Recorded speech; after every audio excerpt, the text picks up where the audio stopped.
All right. Good afternoon, everyone. I hope you're all doing well. Online students, if I'm audible, please let me know.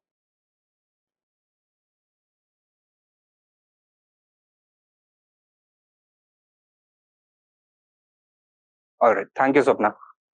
Now, in our previous lecture, we had talked about the Paleolithic age. Now we need to talk about the changes which took place during the Mesolithic age.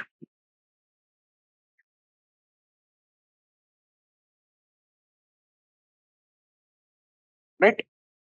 Before we discuss this, are there any clarifications that you guys need from the previous lecture? सब कुछ clear है? Online? Yes.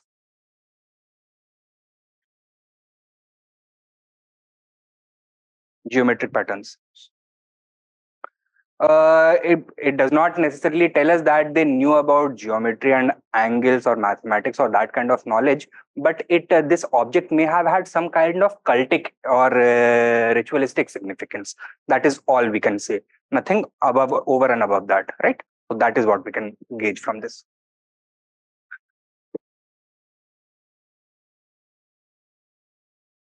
Upper Paleolithic age from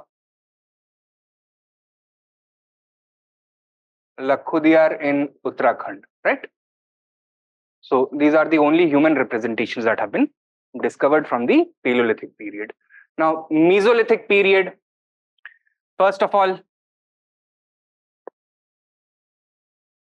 were there any notable changes with regards to climate?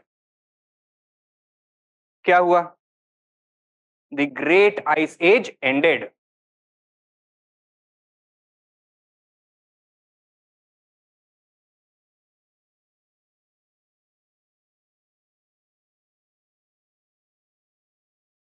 And the Holocene began. What were the characteristics of this period? Holocene epoch ke? Warmer temperatures,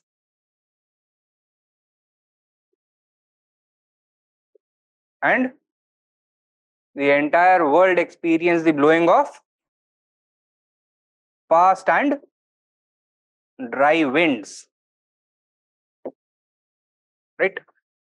What would this kind of change induce with regards to the way in which the world looked and felt? क्या होगा?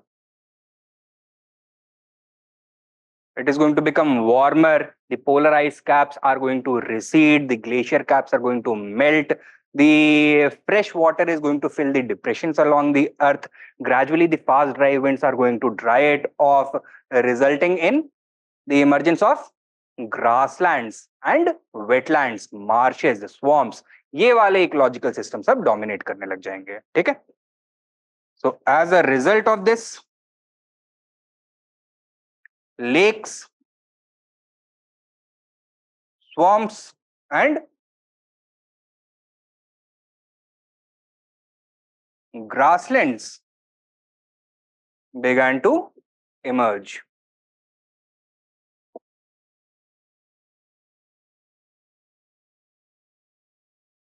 Would warmer conditions have been better for human beings or worse?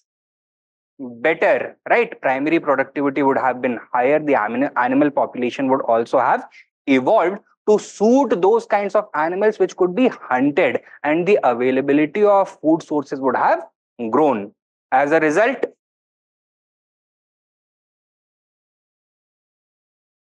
human population would have experienced a spurt. It growed, right?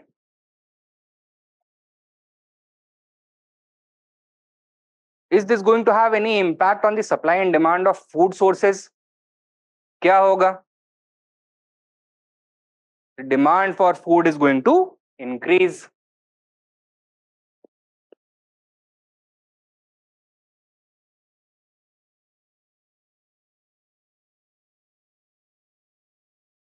And thus, due to the higher population pressure on the available food resources, human beings would have to start searching for new sources of food.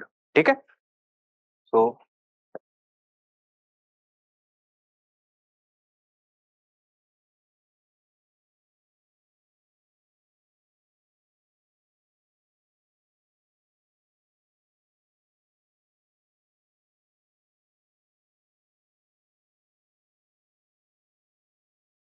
Now, due to the changing ecology, are any new kinds of food sources going to become available?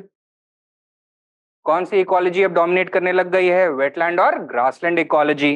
As a result, the population of specific types of animals has started to increase now, such as fish, waterfowls or birds, and grazing animals, bovines and antelopes.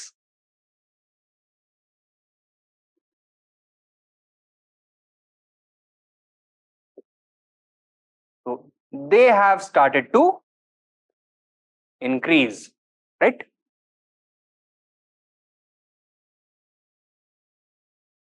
Now, simply hunting these animals is no longer going to be sufficient to sustain the higher population pressure, and therefore a new mechanism to obtain food is going to be invented. And what is that going to be? Domestication of these kinds of animals. Okay? So in the subsistence pattern,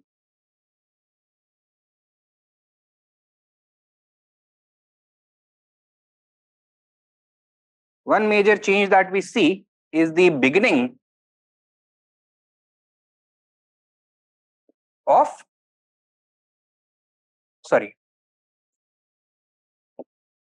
animal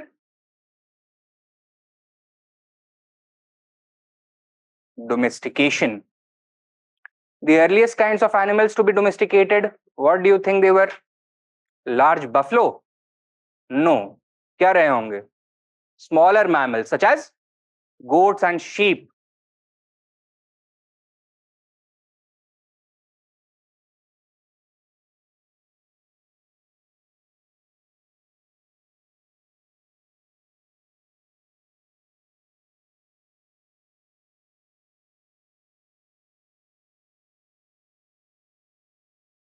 Apart from this, what other kinds of animals do you think were domesticated?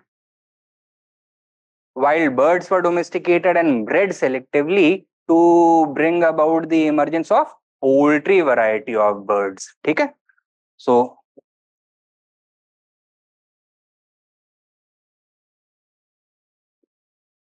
poultry farming would have emerged.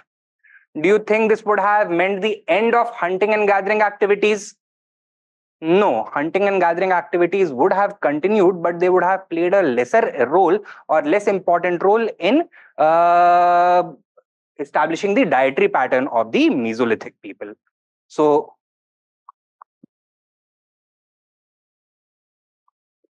hunting and gathering activities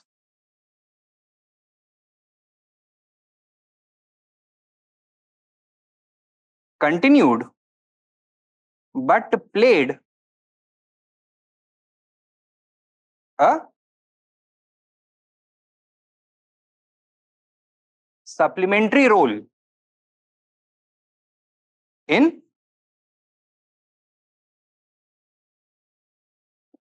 subsistence.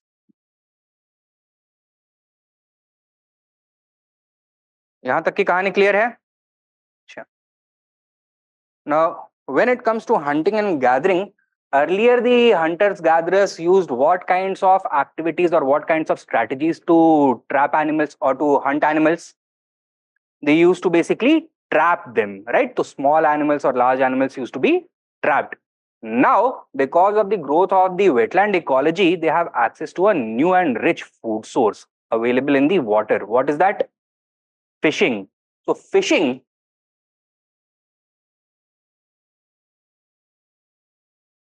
is going to emerge as an important subsistence activity during the Mesolithic period.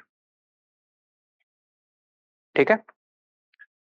Now, are these changes going to induce any changes in the settlement and dwelling pattern of the people? Right? When it comes to the settlement pattern, what are we going to see? क्या देखने के लिए मिलेगा हमें? Are people going to live in the same place for extremely long periods of time, or will they still need to move from place to place in search of food? So they will still need to move from place to place, but the time period over which they move from one location to another is going to become longer and longer. It is going to become dependent upon seasons, right? So instead of constant migration, constant nomadism, now a new pattern is going to define their nomadism, that is known as internecine nomadism or seasonal nomadism. During the wet season or during the productive seasons, they are going to move towards the grasslands, and when the drier season sets in or the colder season sets in, they will move back towards the hillsides, right? So that is the pattern that is going to be visible. So humans began living in the same locations for relatively longer periods of time, migrating seasonally in search of green pastures to feed their herds. ठीक है? This is known as seasonal or internecine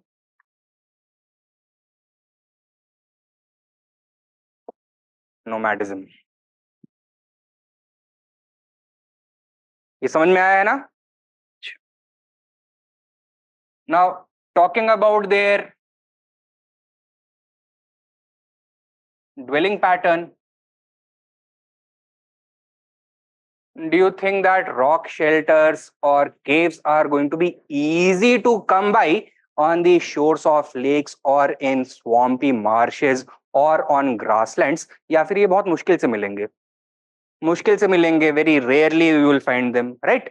Therefore, human beings who are now going to require new shelters to live for longer periods of time in the same location, they are going to start constructing their own dwellings. So artificial dwellings का अब invention होगा, emergence होगा. ठीक है?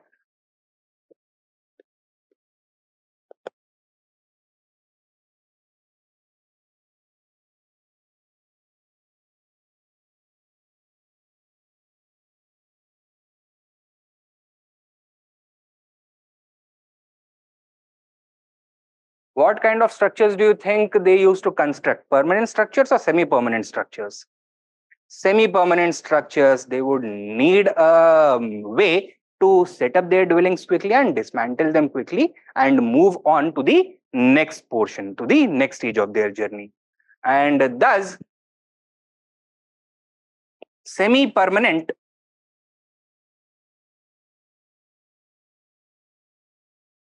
structures were preferred, such as pitched tents. So they would pitch tents or construct rudimentary mud huts, ठीक है, using the wattle and daub method.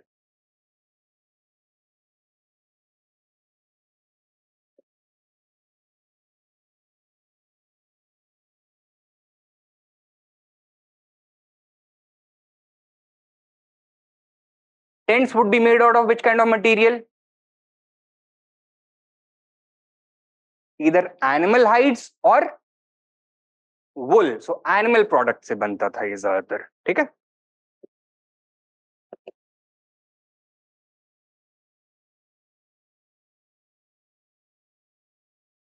And wattle and daub huts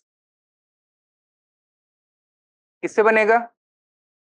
mud से बनता था. These were mud huts. Wattle and daub is the technique that was used to construct these dwellings. Wattle refers to any lattice or matrix like structure, right? So suppose these people had access to some kind of tree bark, or let us say bamboo, they would split the bamboo and weave it into this kind of a matrix that was known as a wattle. And to daub it means to daub it with wet mud. So first the skeleton of the structure would be made using this lattice, and then wet mud is going to be daubed on top of it and be allowed to dry. And then following this process, a thatched hut would simply be lowered onto the top of that entire structure. That is a wattle and daub hut. Itna clear hai? Right. So these are the changes in the dwelling pattern. Right. Now, when it comes to the settlement pattern, एक और development देखने के लिए मिलता है. Some of the Mesolithic communities also started living in the same place permanently. And these were the fishing communities who depended only upon fishing for sustenance. In fact, fishing villages are considered to be the earliest villages ever to have emerged in the human past. कहाँ पे सबसे पुराने मिलते हैं? Outside India, Indonesia से मिलते हैं, right? The earliest fishing villages are believed to have been roughly 45,000 years old. In the context of India, the earliest permanent villages appear to be around 8,000 years, belong to around 8,000 years BC or 10,000 years old, found on the northern fringes of the Vindhyas. तो जो मिर्जापुर वाला reason है, वहां पे एक set of hills हैं. These are the northward extensions of the Vindhyas known as the Kaimur Hills. Along this flows a river known as the Belan River. In the valley of that river, the earliest known fishing villages of India emerged around 8000 BCE. ठीक है?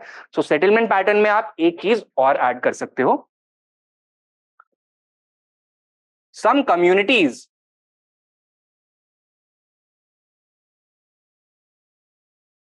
began living in permanently settled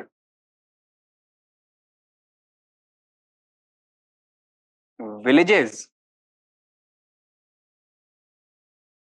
Example, fishing communities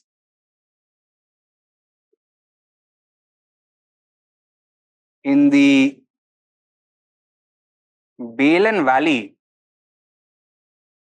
or Kaimur Hills.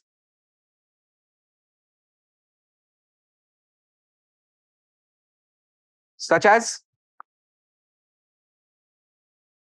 Chopani Mando, Sarai Nahar Rai,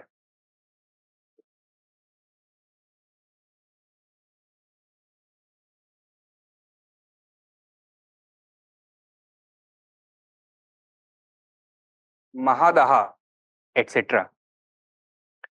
But if there is a question in the prelims examination that sedentism or sedentary life was a feature of which phase of the prehistoric age, are you going to mark Mesolithic या correct answer Neolithic होना चाहिए? Neolithic होना चाहिए, right? So this was an exception when it comes to the Mesolithic age. So permanent settlement was an exception rather than the rule. When the question emerges that sedentary life emerged for the first time, in which age? Answer should always be Neolithic age and not Mesolithic age. This is just so that I can show you how human beings had started to transform from hunter-gatherers into full-time cultivators, and how the Mesolithic age was this age of transition. So some features of the Paleolithic age are going to be visible, and some features of the Neolithic age are going to become visible over here. Clear hai itna? Now, what were the changes in technology? Technology में भी कोई corresponding change होगा या नहीं होगा? The stone technology became even more refined, and now new types of tools known as microliths began being made in large quantities. The word micro means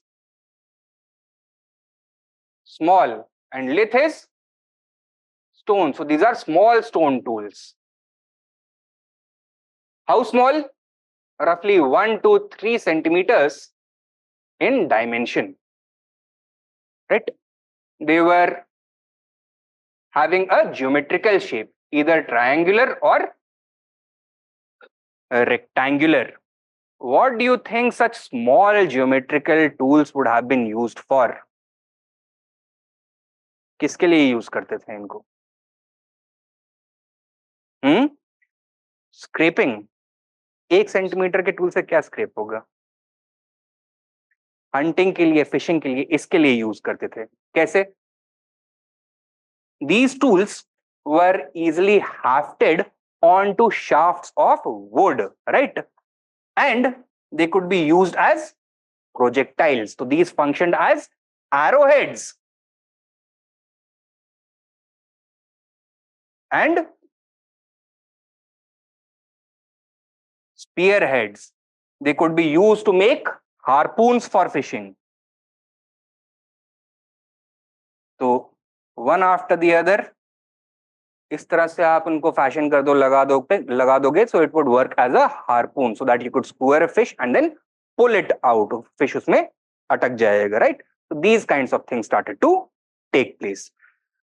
One more thing that we can discern, when we can infer from these kinds of changes, is that now people had started to make composite tools. That means tools not made out of a single material but two different materials, right? So wood as well as stone were used. They had not one but several parts. In the case of harpoon, for example, इस example में दिख रहा है 3 different pieces of stone have been hafted onto the same shaft. So composite tools became more refined. And finally, instead of trapping animals to hunt them, now human beings could use the forces of nature to hunt them, right? क्या use करने लग गए? Projectile weapons, right? So their understanding of projectile motion also improved. They started developing tools such as the bow and arrow. They started developing tools such as the throwing spear or javelin, the harpoon, catapults,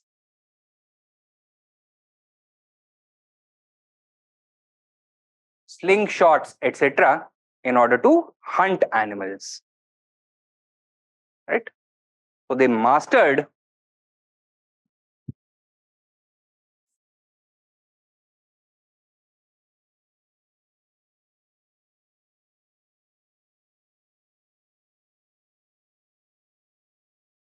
projectile motion.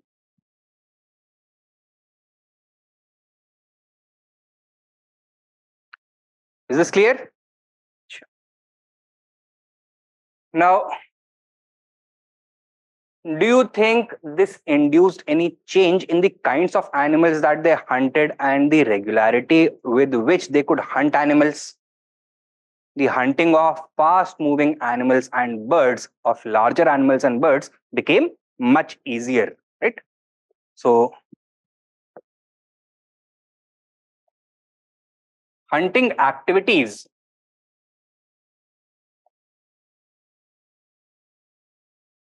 became much more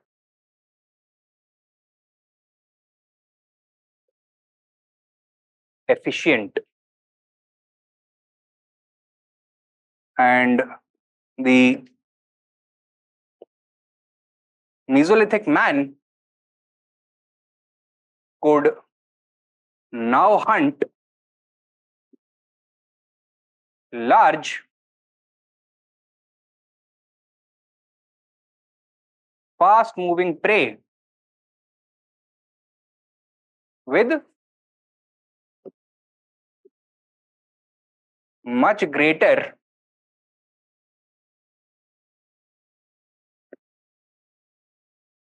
effectiveness, right?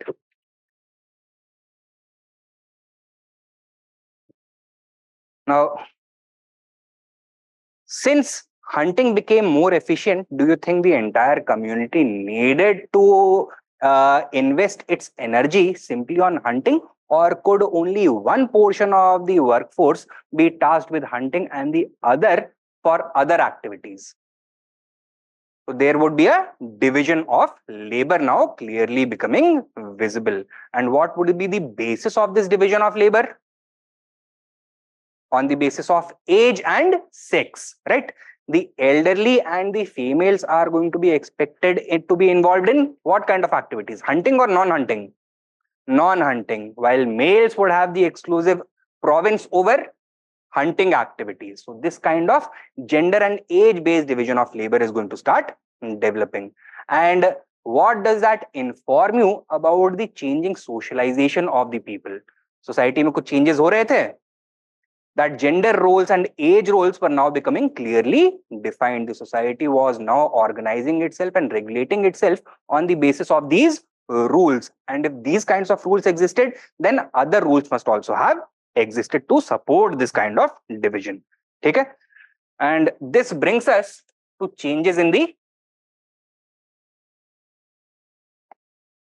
society and culture. Right? What do we start noticing? The band sizes, are they going to remain the same as the upper Paleolithic age, or are they going to increase? Increase. And with this, there was a greater need for social organization.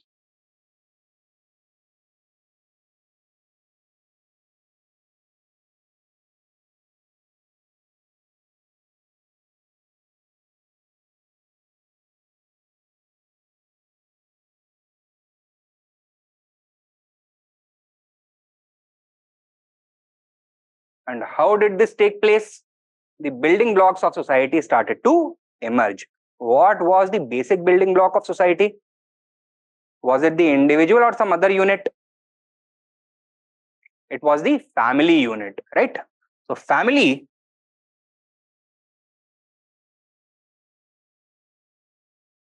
began emerging as the basic building block of society.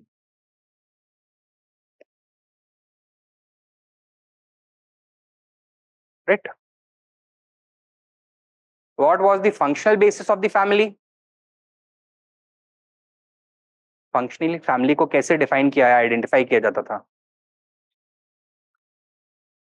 It consisted of several generations of people who had started pooling their resources together, whose fates were interdependent with each other, and those who identified as being part of that same group. That was the basic building block, or that was the basic definition of the family. The basis of the family unit was common ancestry, first of all, and secondly, clearly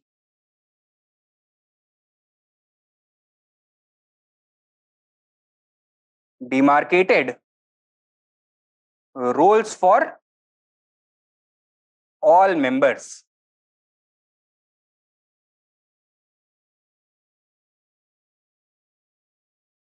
And as we have just mentioned, the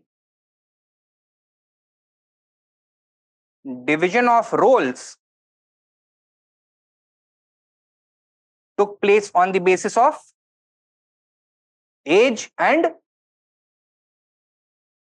gender.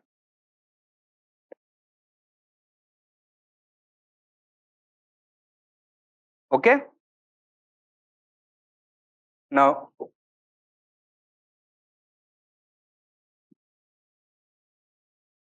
the women performed tasks such as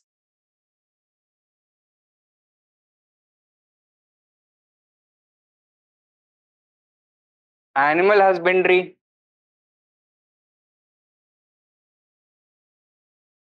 child rearing, gathering, cooking of food, etc. While men performed hunting activities. The elderly played an important role in raising children when their parents were away performing their own tasks. Okay? On the basis of this division of labor, who do you think enjoyed the most importance within society, men or women? Why men? Earning the bread. Real earner of bread तो women है, देखो animal husbandry में वो है, gathering में वो है, cooking में वो है, right. Men performed relatively smaller, fewer tasks of lesser importance. So simply on the basis of the division of labor, it seems that women enjoyed a more important role within the society, and thus the division of power may have also favored women. But without the presence of literary evidence, can we say for sure? नहीं बोल सकते हैं. सो हम क्या बोलेंगे? On the basis of this division, it appears that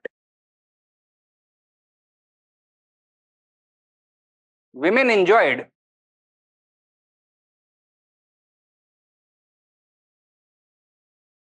greater prominence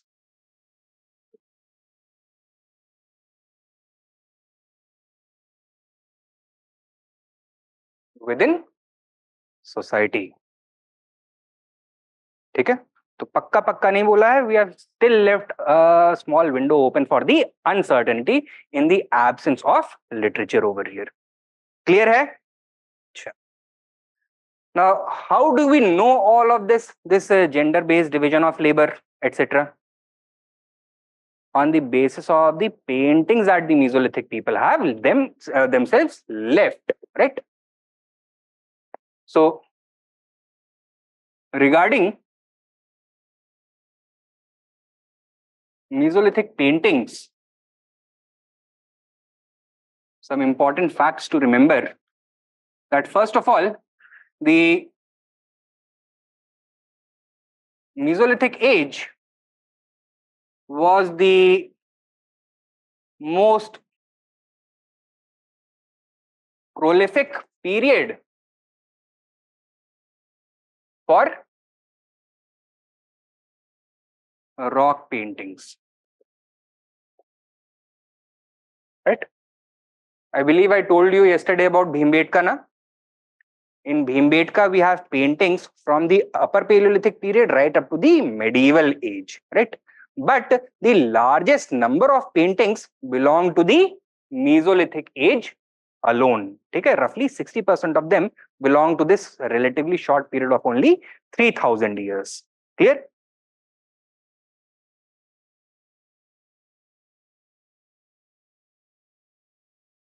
What are the themes that were depicted in these Mesolithic paintings? पहले क्या themes होती थी? Birds, animals, hunting scenes, they used to dominate. Are they going to continue or will they disappear? They are going to continue. So, older themes such as animals, birds, and hunting scenes continued.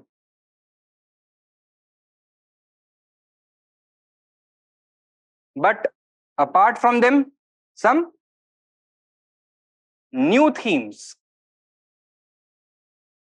also emerged. किस तरह के scenes अब emerge होंगे?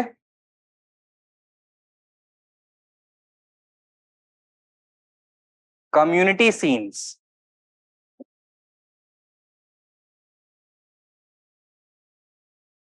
Family scenes,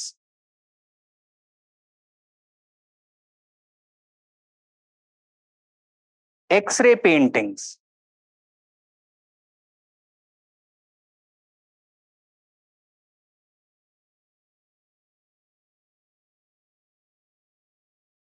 abstract art, etc.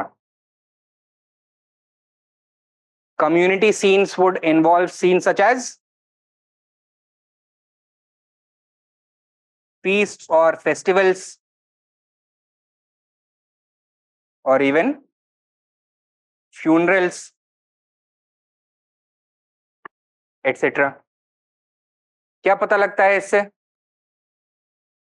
That the human consciousness with regards to community, with regards to society, that was becoming stronger, right? Family scenes such as cooking or preparation of food, such as child care or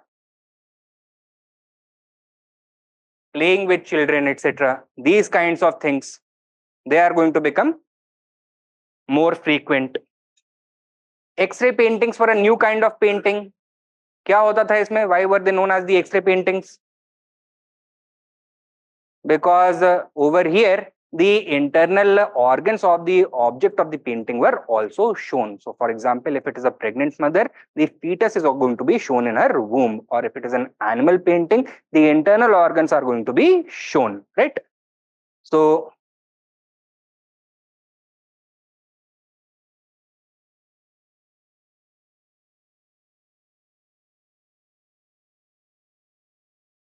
images of the unborn fetus or internal organs, they are going to be shown, right? What does this indicate? That first of all, human knowledge with regards to human and animal anatomy, that was becoming better. And secondly, the depiction of female fetuses and funerals shows that the human understanding with regards to the cycle of life is also becoming more profound, right? Abstract art किस तरह का art होगा? Where the actual object is not clear, it seems to have been derived from certain ideas, right? So इस तरह की paintings क्या signify करेंगे? What is the significance of the emergence of such paintings? That certain philosophical ideas were being explored by human beings. Now these paintings may also have had their own religious or cultic significance, right? Philosophy, religion, the emergence of cults, etc. These kinds of things may be reflected through such paintings, right? And when it comes to the hunting scenes, who do you think were exclusively involved, men or women? Men. And when it comes to other scenes such as cooking or child care or playing with children or gathering of forest produce, these kinds of things, or animal husbandry, who were shown? Women were shown. So this confirms that by this point of time, an age and gender-based division of labor had started to take place, right? Secondly, there is also a big distinction when it comes to the representation of animal images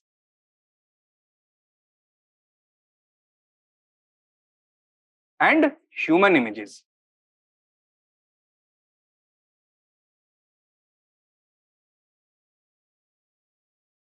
Human images किस तरह से दिखाए गए हैं? Are they anatomically accurate? Do you think that they represent that the artist had given a great degree of attention to detail when painting them, or are they rough outline sketches? Rough outline sketches हैं.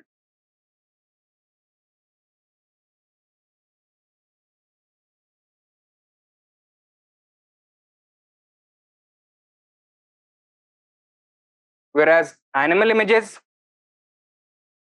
they evoke a completely different emotion. They are extremely accurate, with the images being extremely vibrant,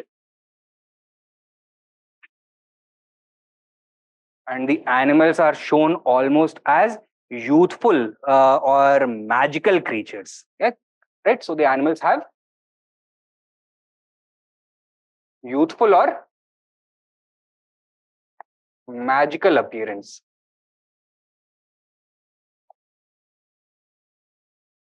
Why? इस तरह से क्यों? मंदिर गए हो कभी, या फिर ऐसे ही किसी चौराहे पे कोई स्टैचू लगा हुआ देखा है? क्या देखने के लिए मिलता है कि बहुत ज्यादा अटेंशन टू डिटेल लगा करके that statue has been refined, right? That idol has been refined, that painting has been made. And usually किस तरह के ऑब्जेक्ट को उस पे डिपिक्ट किया जाता है? Somebody that deserves your respect, that deserves your adoration, or maybe even your worship, right? What does this tell us about how the Mesolithic mind worked? That animals को probably वो worship करते थे, right? So this may indicate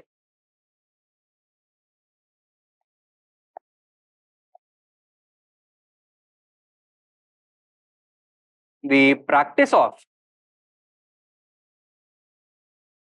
animal or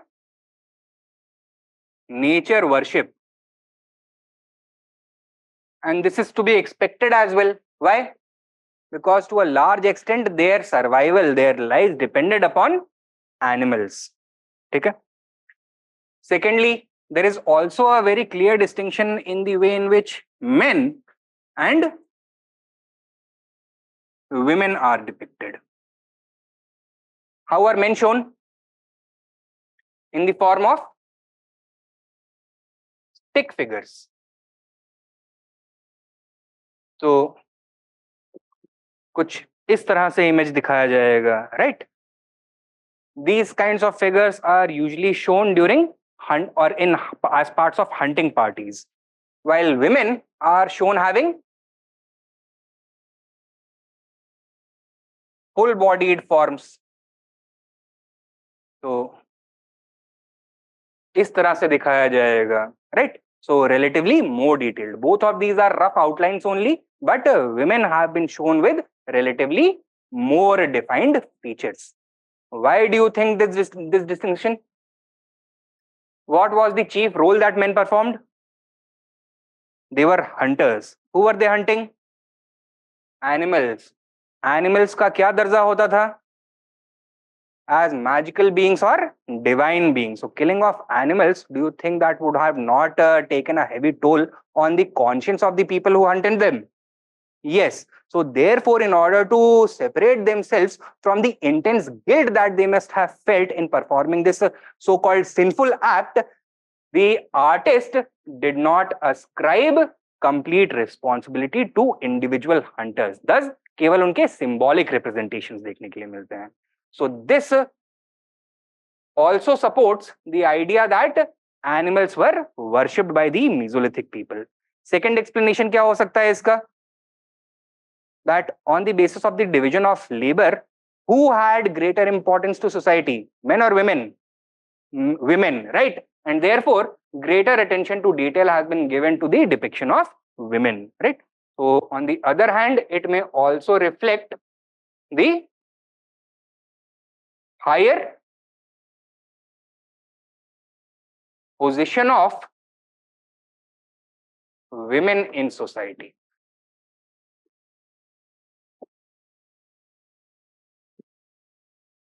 clear है? Follow कर रहे हैं ना सब लोग? Now, During the Mesolithic period, as we can see, definitely some kinds of religious beliefs had definitely started to emerge, right?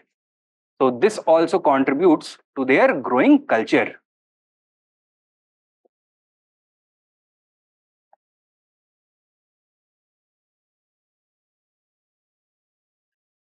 And where are these religious beliefs reflected? First of all, in their paintings that we have already discussed, right?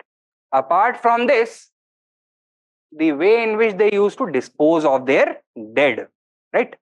Before this, do you think the Paleolithic man must have spent large amounts of time digging a grave or gathering wood to bury or cremate their dead compatriots, या फिर simply जहाँ पे bodies पड़ी हुई थी वहीं पे पड़े रहेंगे, वहीं पे dispose कर देंगे, जहाँ पे डेथ हुई वहीं पे dispose कर देंगे, right? पहले ये पैटर्न होता था.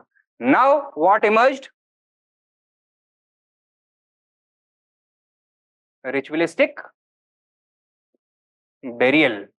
Once again, from the Kaimur Hills region, we have found collections of several graves, all of whom have been buried in the same manner. किस manner में?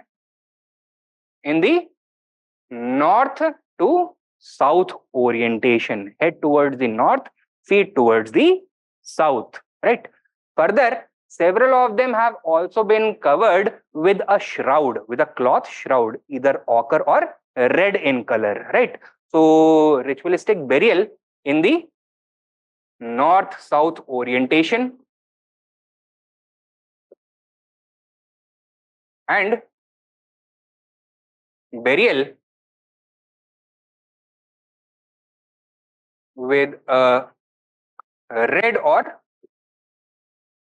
ochre shroud.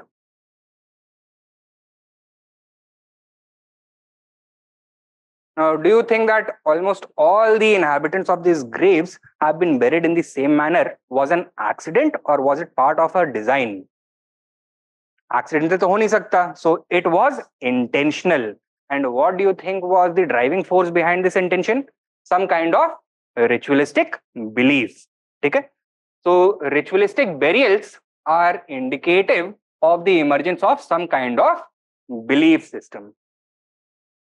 Further, from these graves, not only have the skeletal remains of its inhabitants been found, but some other grave goods have also been found.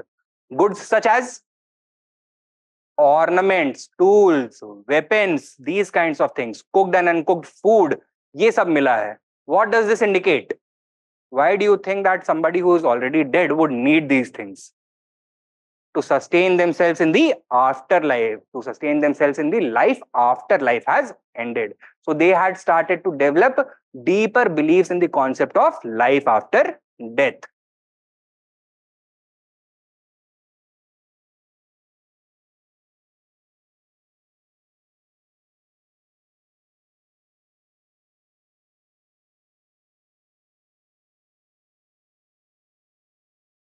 We also know that the Mesolithic people had developed certain irrational and superstitious ideas with regards to religion.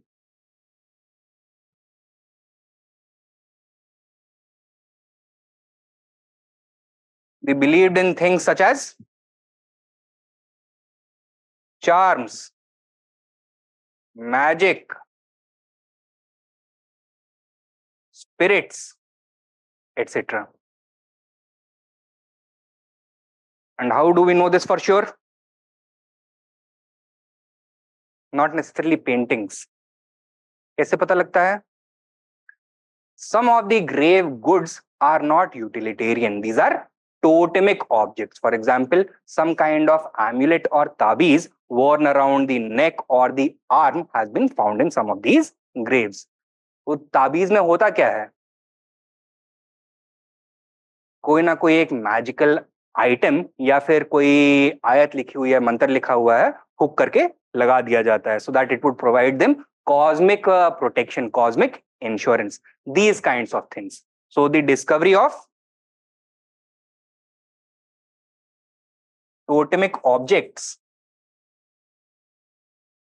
indicates this. Secondly, there's a place called Chopani Mando in the Kaimur Hills region वहां पे एक unique feature देखने के लिए मिलता है, and that is that after the death of individuals post mortem before burial, the legs of those people had been chopped off before burying. क्यों किया होगा ऐसा? किसी चीज का डर था क्या? हाँ, कि रात के अंधेरे में उठ करके पीछा ना करने लग जाएं लोग, तो इससे बेहतर है कि पैर ही काट दो दफनाने के पहले, right? So the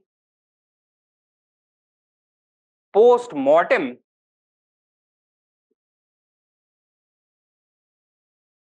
mutilation of corpses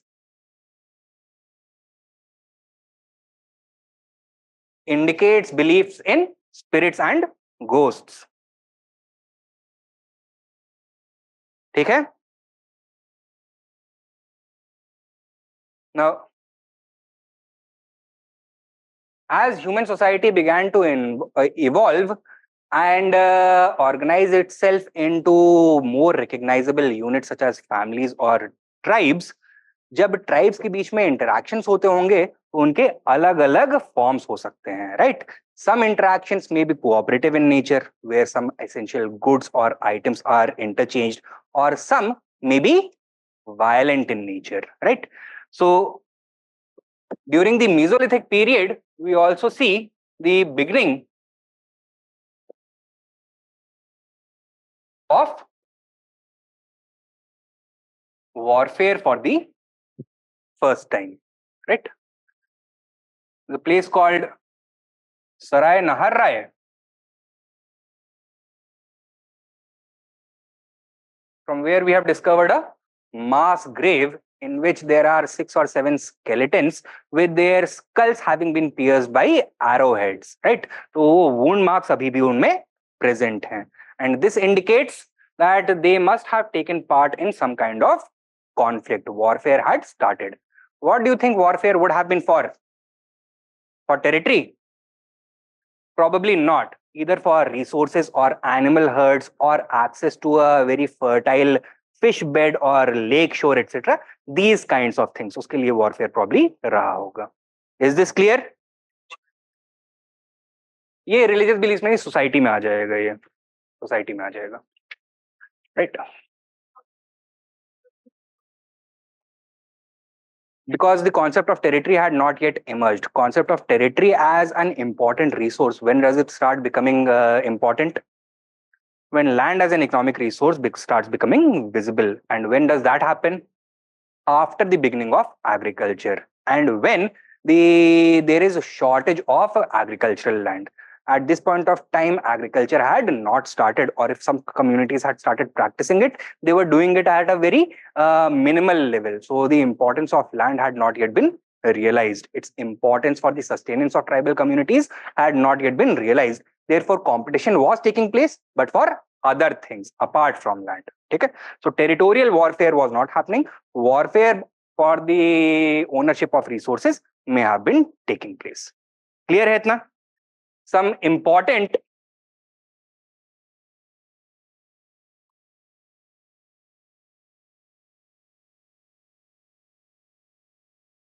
Mesolithic sites. Can you name a few? Langnaj,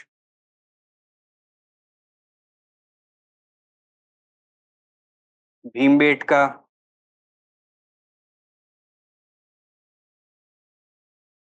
Adamgarh,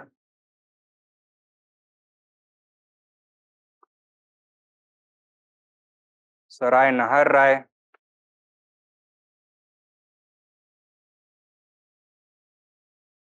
चौपानी Mando,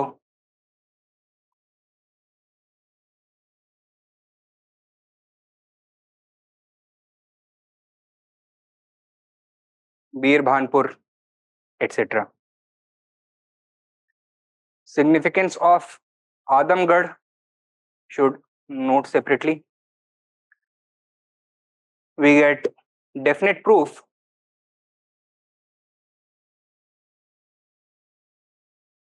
of animal husbandry and artificial dwelling.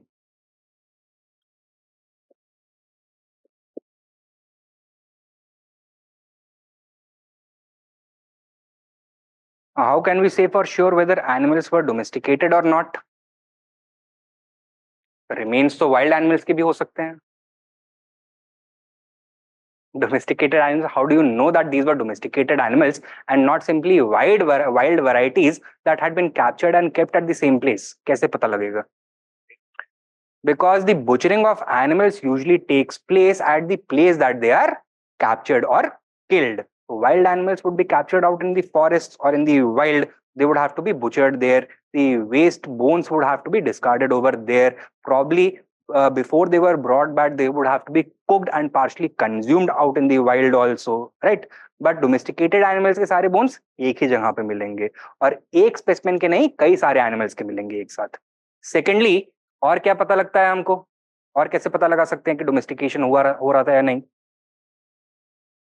C, domestication of animals involves selective breeding, right? That means that not all young offspring will be allowed to attain majorhood or maturity. Some of them would have to be slaughtered at a young age. तो आपको क्या देखने के लिए मिलेगा? That males are slaughtered at a young age or females are slaughtered at a young age? Males. Why? Because they cannot provide milk, they cannot bear other offspring. Females, on the other hand, are important to provide milk as well as to create the next generation. So apart from a few male individuals, the rest are going to be culled. The rest are going to be slaughtered at a relatively young age. Females, when will they be slaughtered? After they have already fulfilled their childbearing and milk giving activities roles, right? Then they are going to be slaughtered for meat. So the way in which or the age division of the skeletons of the bone remains, that also indicates whether these animals were domesticated or not.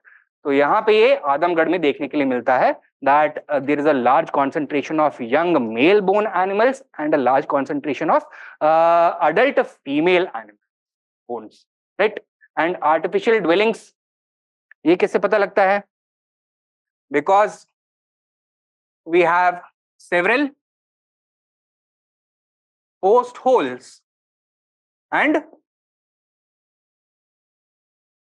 uprooted bamboo holes. That means bamboo was uprooted for construction of homes and then it was dug up, or sorry, it was inserted into a hole that has been dug up to act as a post hole, right? तो ये सब हमको आदमगढ़ से देखने के लिए मिलता है. Langhnaj is in Gujarat, Bhimbetka and Adamgarh in Madhya Pradesh, Sarai Naharra, Chopani Mando in UP, and Birbhanpur in West Bengal. Clear? So these are the changes that took place during the Mesolithic age. Clear है इतना? आगे बढ़ सकते हैं? हाँ जी.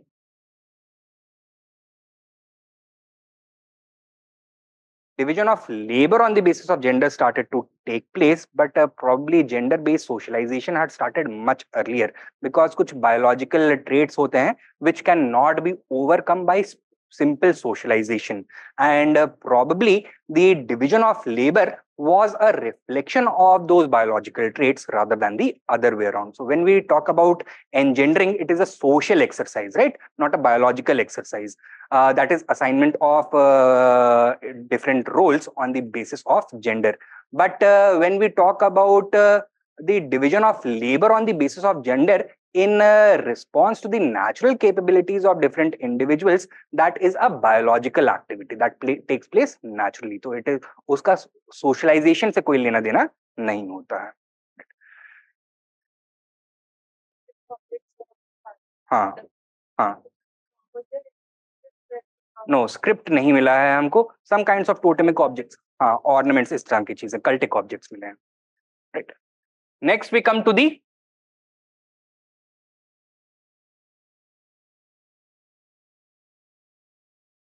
Neolithic age,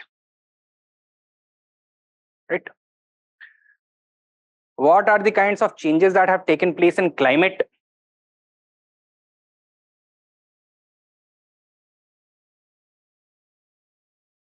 The Holocene has become more mature, climate has become warmer and wetter.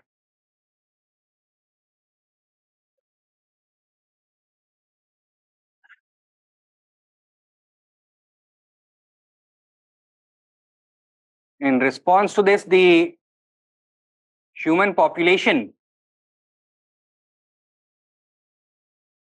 क्या होगा? Increase होगा, decline होगा? It has increased, and as a result,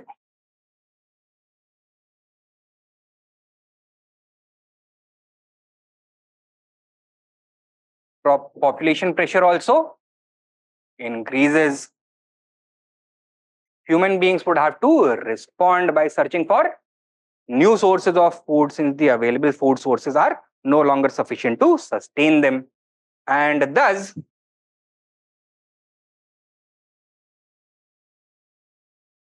agriculture started. The beginning of agriculture is said to have marked the beginning of the Neolithic age.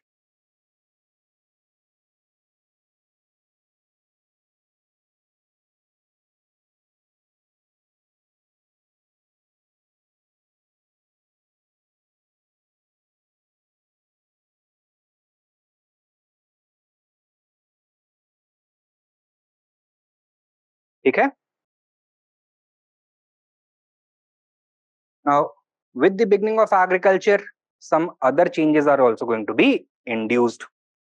What kind of changes? Are any changes going to take place in the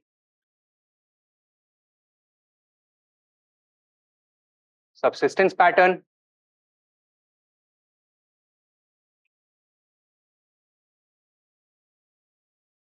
Subsistence pattern में change क्या होगा? That means how they obtain food. उसमें क्या major change आएगा? Is hunting and gathering going to be discontinued, or will it still continue? It will still continue. Is animal husbandry going to be discontinued, or will that still continue? Will still continue. But their relative importance is going to decline. Agriculture or cultivation of food crops is going to become the most important source of food, right?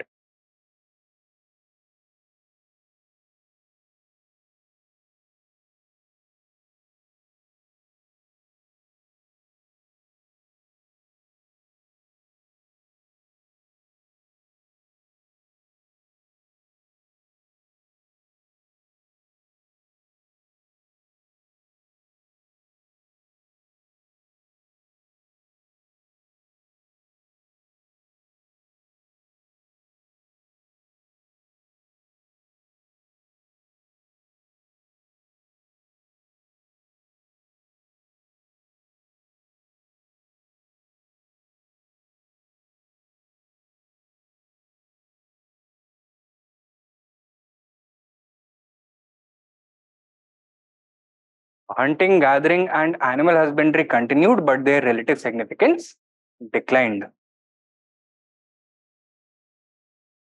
Hunting, gathering, scavenging, all are going to continue, but with the passage of time, human beings are going to move away from scavenging, right?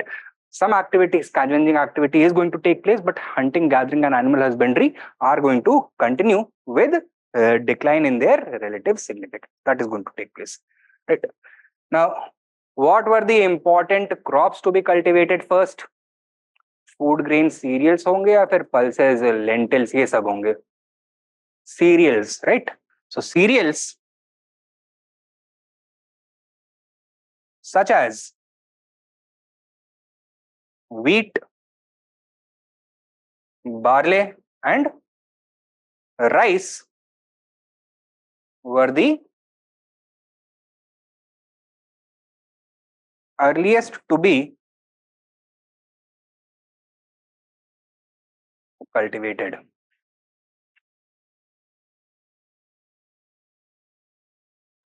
Right? In which part of the subcontinent did agriculture start for the first time? Northern India, Western India, Southern India, Central India, कहाँ से? Western India, or the western part of the subcontinent. Mehergarh. This is in present day Balochistan.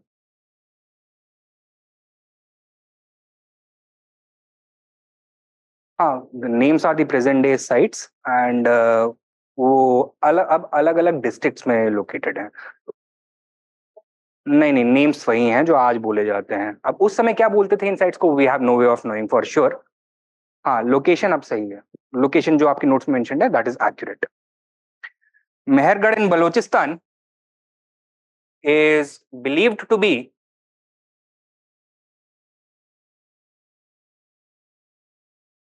the earliest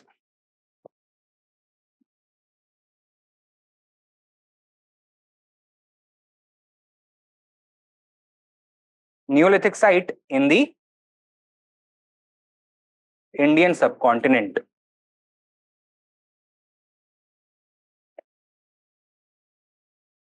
How old?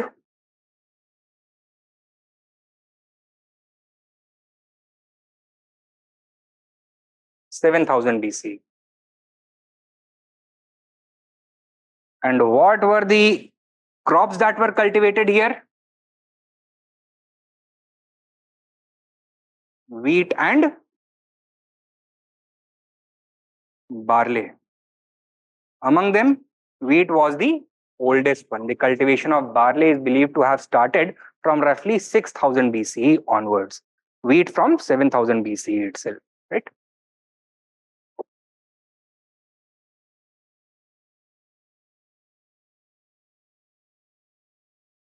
Koldiva in the Balan Valley. This is in Mirzapur district. Sorry, in Prayagraj district. Is the oldest site where rice cultivation first started.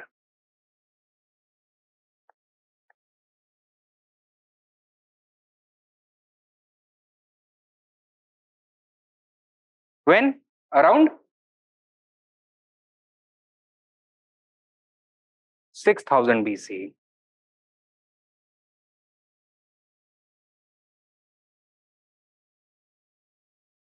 In South India,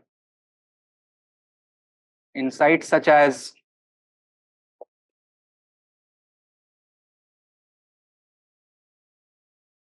Brahmagiri and Maski, both in Karnataka, and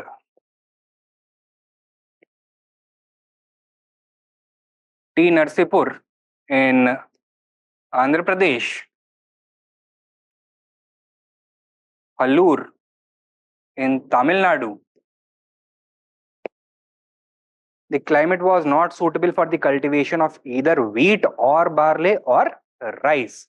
Therefore, यहाँ पर क्या cultivate होगा? Different varieties of millets. The conditions were relatively drier over here. Okay? From around 3,000 BC onwards. Okay? Another unique thing we get to witness in the South Indian Neolithic culture is that animal husbandry played a more important role in their subsistence pattern than agriculture, probably because of the lower productivity of their crops. Okay? So,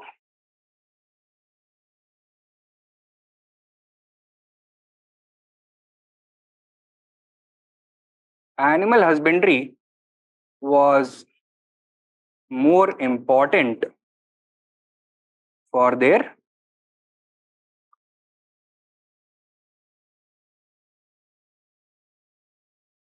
subsistence.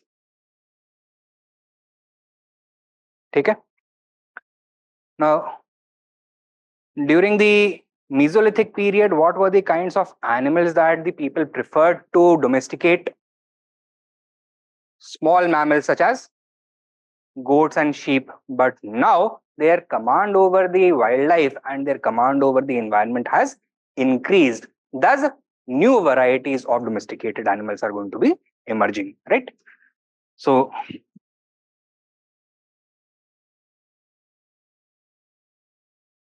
Domesticated animals included goats, sheep, the pig, buffalo, the dog, and different varieties of birds and other waterfowl, such as geese or ducks or partridges, etc. Right?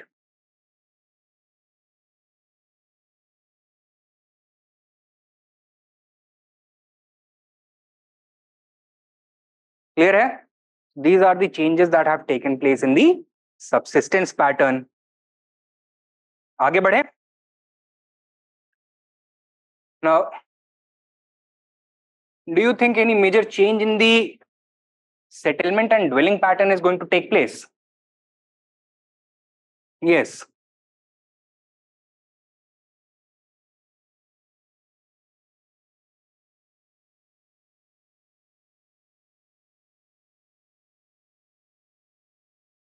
Settlement and dwelling pattern. The beginning of agriculture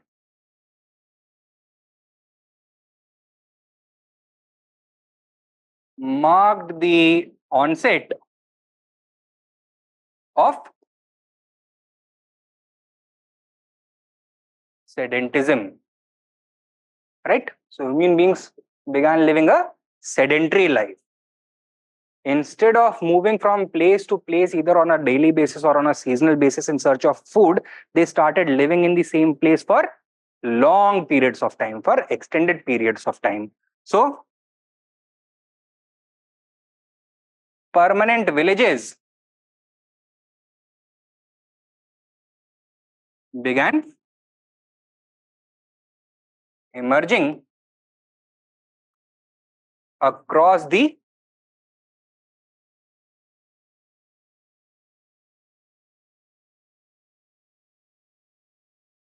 subcontinent.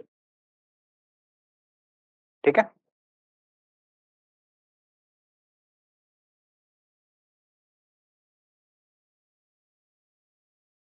Are the Neolithic people also going to have the same kind of attitude when it comes to construction of houses as the Mesolithic people, or will their priorities change now? पहले priority क्या होता था? Efficiency, right? कि easily assemble कर लो, easily disassemble कर लो. Now the priority is permanence, quality, right? And therefore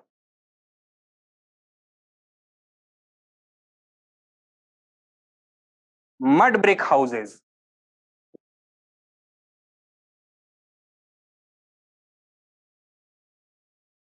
emerged, right?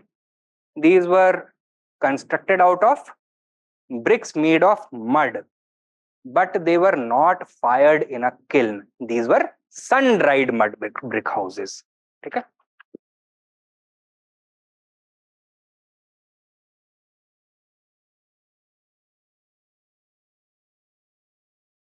Now, are the types of dwellings going to be the same across the expanse of the subcontinent, or are there going to be changes in response to the climatic and material advancement or conditions in different contexts?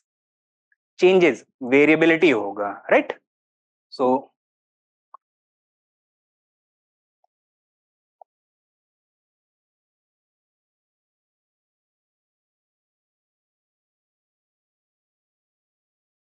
Variability in dwellings हमको देखने के लिए मिलता है. For example, in the Mehrgarh culture, what do we find? That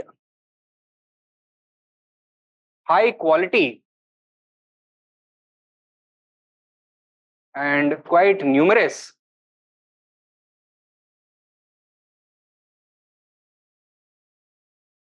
mud brick structures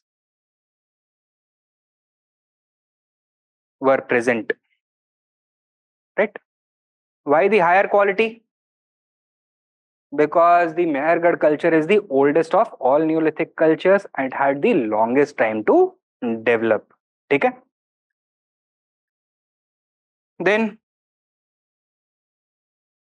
in Kashmir, what do we find?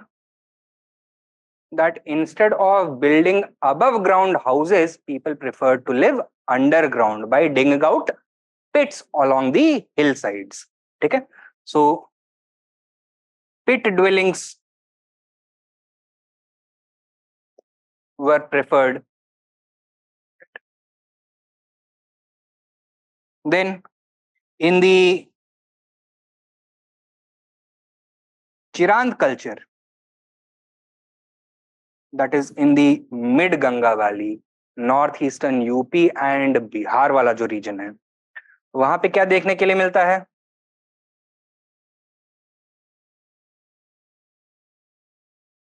A collection of mud brick houses,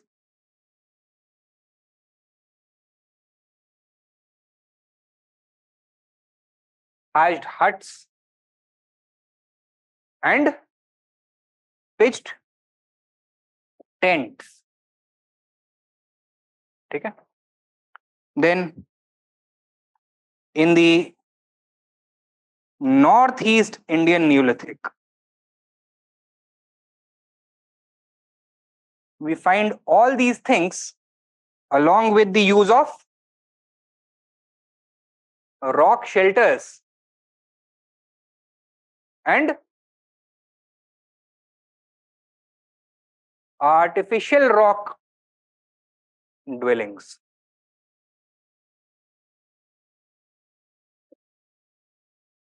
Right? Why do you think rock was preferred in northeast India as compared to other regions? ज्यादा rain होता है यहाँ पे, mud brick structures would be not very suitable, right? So that is why rock was preferred over here, right? So owing to the level of technological sophistication and climatic variability, there was variability in the types and sizes of dwellings as well. Clear है? Do you think there were any technological changes that took place with the beginning of agriculture? With the beginning of agriculture, a new kind of item added itself into the material culture of human beings, जो इसके पहले बहुत कम या फिर नहीं देखने के लिए मिलता था. कुछ नई चीज का इन्वेंशन होगा. Pottery is going to emerge. Why do you think pottery was invented? Why was it needed? Not necessarily to carry water only, but to store something. Store what? Grains, right? So when it comes to animal husbandry or hunting or gathering, you simply have to eat whatever you kill or capture. When it comes to food grains, you must store them for an extended period after harvest, and you have to sustain yourself on that for till the next growing season, till the next harvest. So pottery was invented for storing grains. Initially,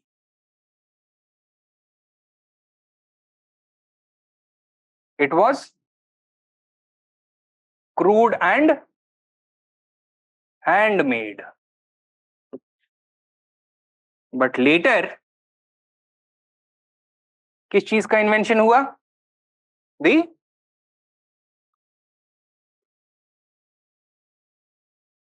potter's wheel was invented. ठीक है? And a few centuries later, this wheel was repurposed. किसके लिए?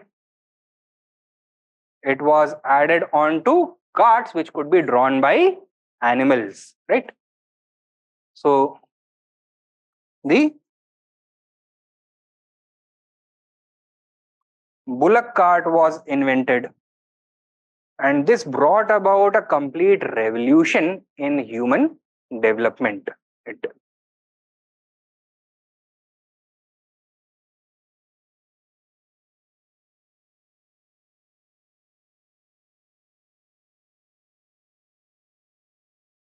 revolutionized the human condition.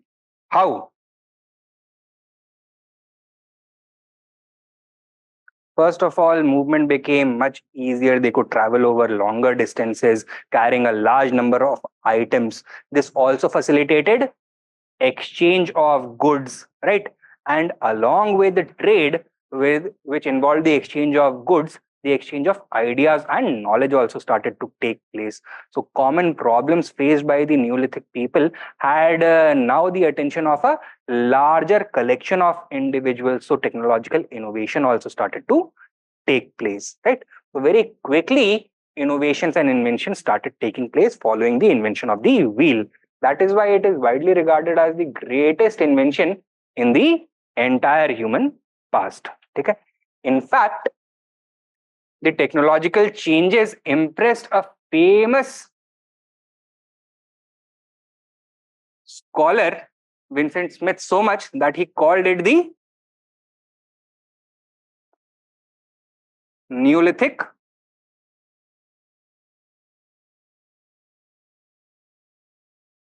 Revolution. Clear hai?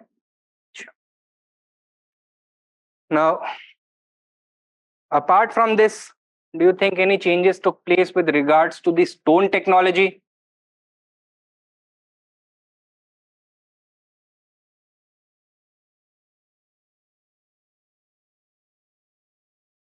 Now, tools are going to be needed for new purposes, जो कि इसके पहले कभी important नहीं होते थे. That is cultivation, sowing and harvesting, these kinds of things, right?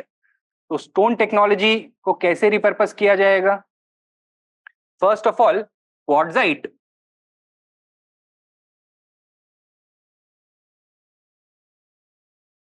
was replaced by granite as the important stone of choice, right?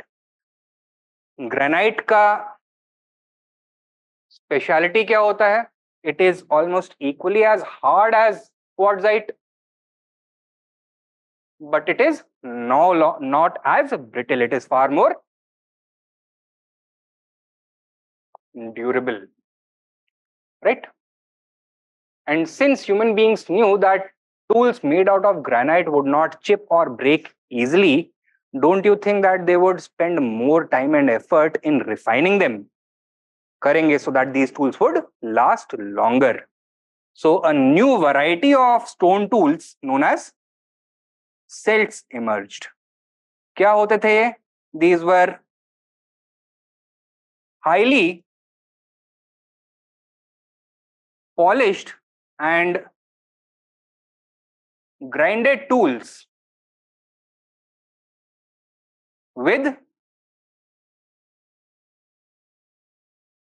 handles. ठीक है? तो जनरली वुड का एक हैंडल इन टूल्स के ऊपर लगा दिया जाएगा. What is going to be the advantage? Load arm is going to become longer and efficiency of the tool is going to improve. With lesser effort, more of an impact could be had, right? And this was used for what kinds of purposes? These tools for facilitating agriculture. How? By clearing forests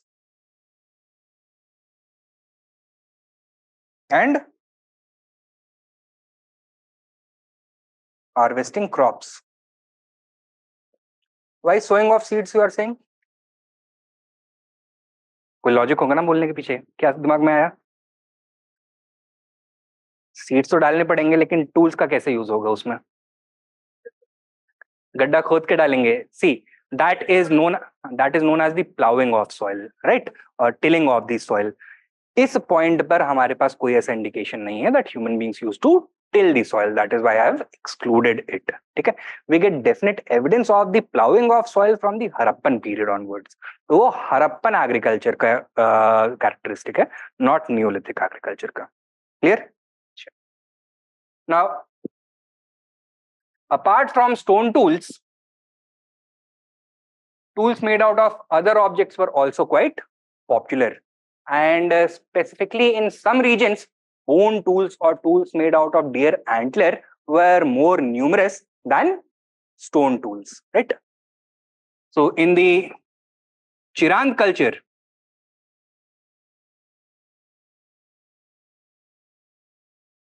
that is in UP and Bihar,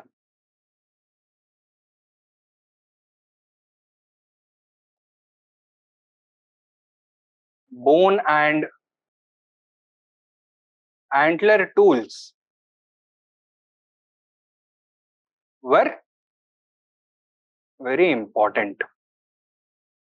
Similarly, in the Kashmir culture, we find a large collection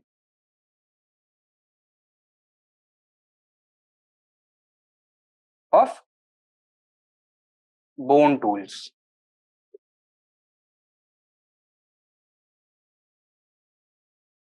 Okay.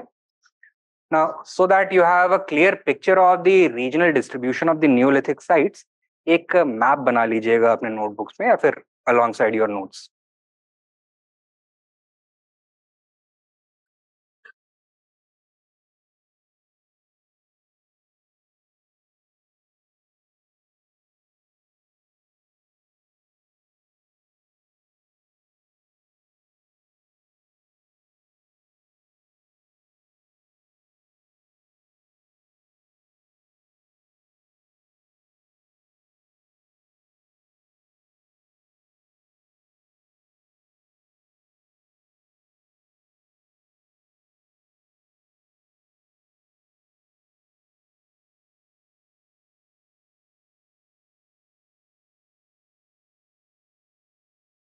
Now, ये है बलूचिस्तान वाला area, right? यहाँ पे कौन सा culture?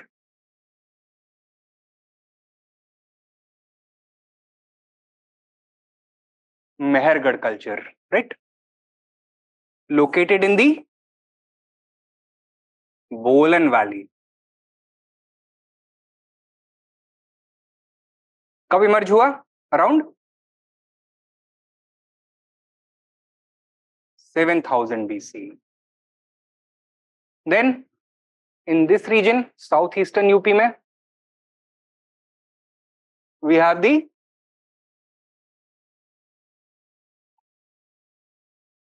Balan Valley culture.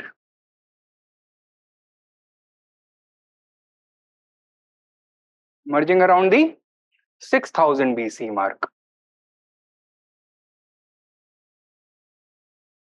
Then यहाँ eastern India में, eastern UP, Bihar और नॉर्थ ईस्ट इंडिया में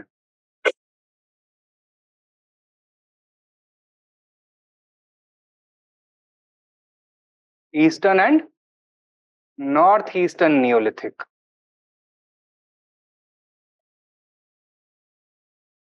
They emerged relatively much later, around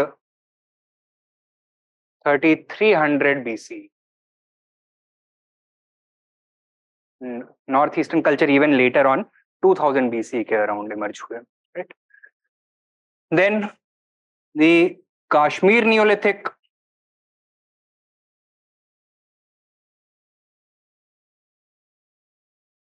emerging around 2800 BC. And then we have the Southern Neolithic,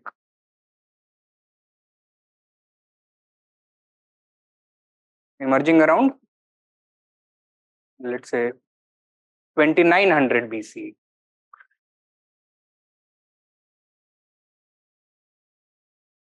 ठीक है? कुछ कुछ हमने इंपॉर्टेंट डिफरेंसेस इसमें देख लिए हैं. फॉर एग्जांपल, कश्मीर से और ईस्टर्न न्यूलिथिक से we get bone tools. Mehrgarh we have the use of mud brick houses. From Kashmir we have pit dwellings. In the southern Neolithic, millets were the main crop, and animal husbandry was more important than agriculture, as opposed to the importance of agriculture in the rest of the Neolithic cultures. These kinds of things are to be noted, right? Now ये तो हमने देख लिया कि technology में, dwelling pattern में, इस सब में क्या चेंजेस आए होंगे. Next we have to talk about changes in society and culture. What do we start seeing when it comes to social, economic and political organization? We start seeing the emergence of differentiation in the society, the emergence of different economic and political classes, right? So social differentiation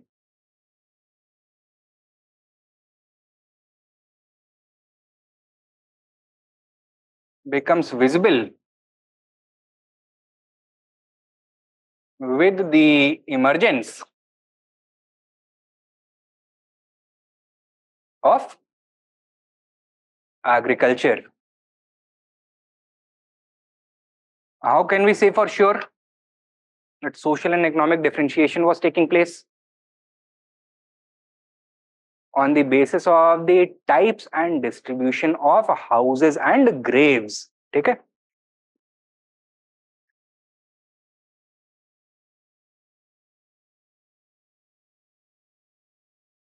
What do we find now? Are all houses in the same settlement going to be of the same size and quality? No. कुछ के घर बड़े होंगे, कुछ के घर अच्छे बने होंगे, कुछ गरीबों के घर होंगे. ठीक है? So differences in size and quality indicates the presence of economic disparities. Clear? When it comes to graves, what do we find? Yes. Valuable grave goods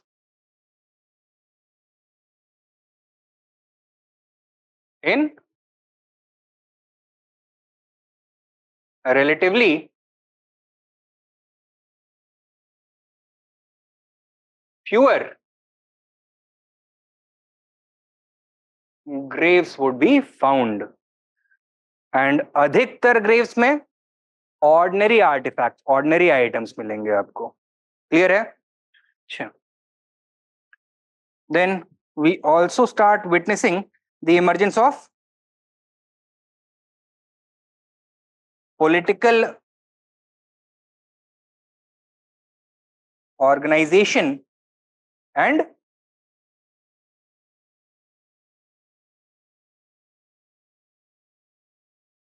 differentiation.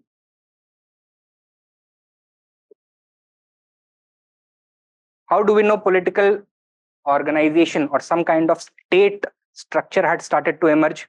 Some kind of mechanism to provide governance. कुछ ऐसे structures which are associated with a government, they are going to emerge. What are the important components of any government? क्या क्या होना चाहिए उसके पास, तब वो बोल सकते हैं कि हाँ ये असली गवर्नमेंट है. It should have sovereignty, that means it should have monopoly over violence. और क्या होना चाहिए? It should have a population to control, right? And thirdly, it should have resources of its own treasury, right? Now, population तो exist करता था in these settlement structures that we know from the spread from the distribution of different houses and farms, etc. That they maintained order is also reflected in this kind of a socio-economic differentiation. And what was the basis on which they galvanized this organization? पैसा चाहिए होगा कि नहीं चाहिए होगा, resources चाहिए होंगे कि नहीं चाहिए होंगे.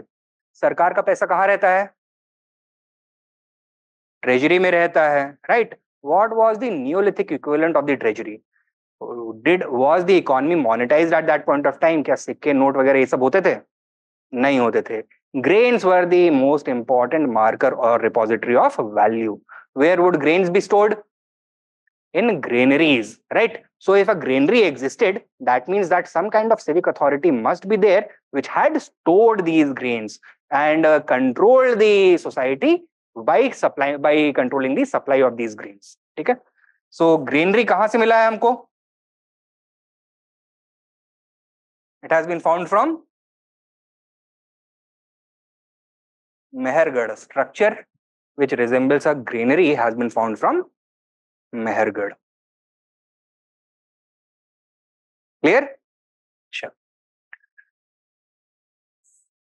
And how can we say for certain that power was distributed unequally among individuals? जो ज्यादा पावरफुल होंगे उनके घर कैसे होंगे? छोटे या बड़े? बड़े घर होंगे. And there are also going to be some visible distinctions in them. For example, at Mehergarh, the floor plan of the majority of the houses is square. But in the entire settlement, there are only 2 houses which have a circular floor plan. This means that ये कौन से रहे होंगे?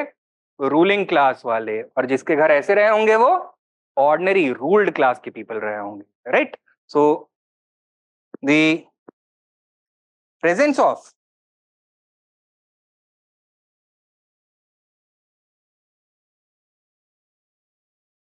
distinctive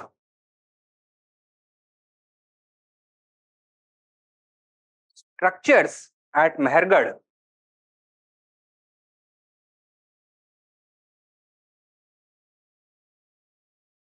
also indicates the presence of political differentiation.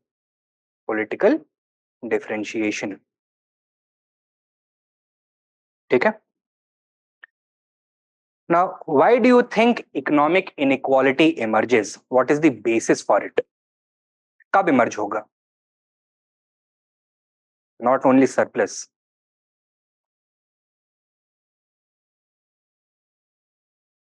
Yes.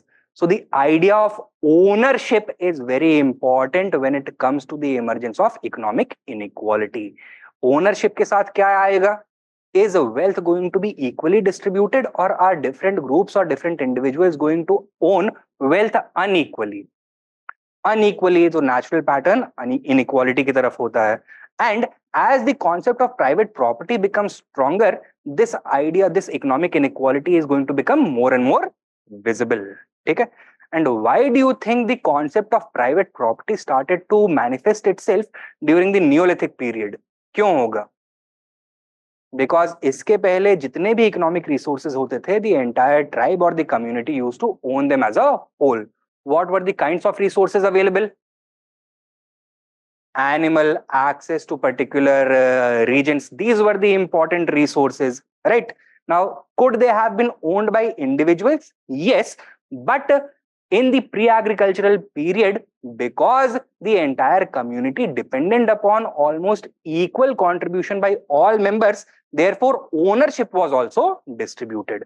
When it comes to agriculture, productivity is dependent upon individual or family labor. That means whatever you get from the land is a result of your own effort, and thus concept of private property is going to become much stronger now. Okay? So with agriculture,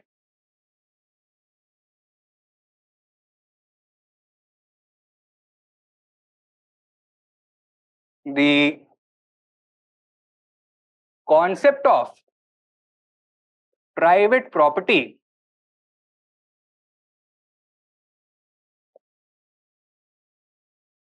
started emerging.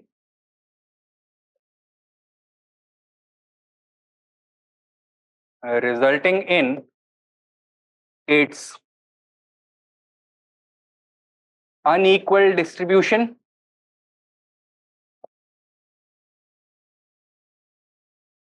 leading to political, social, and economic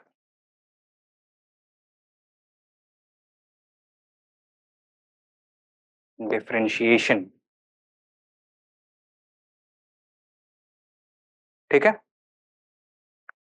Now, all this we can see on the basis of archaeological findings such as the discovery of a granary or the presence of distinctive structures at Mehergarh or the unequal or disparate type of houses or graves etc. ये सब reflect होता है, but some things we cannot say for certain.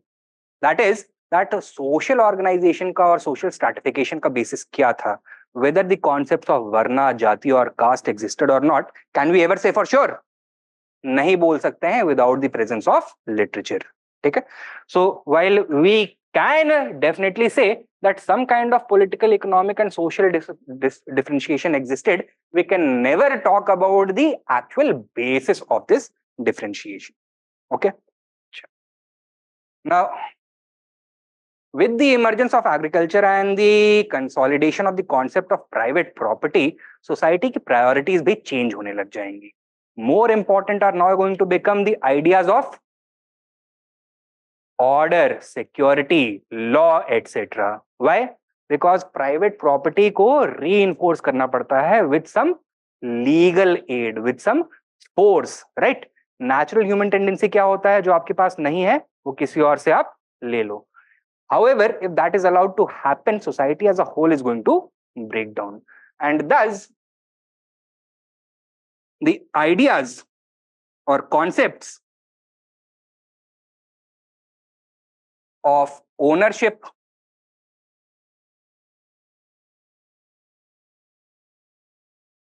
heft, crime, and law also emerged.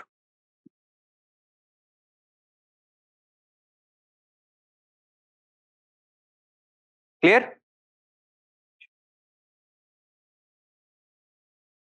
With the emergence of agriculture, there was a marked change in the value system and social ethics also. How? इसके पहले किस चीज को value किया जाता होगा? Hunting and gathering ethic में क्या इंपॉर्टेंट होता होगा?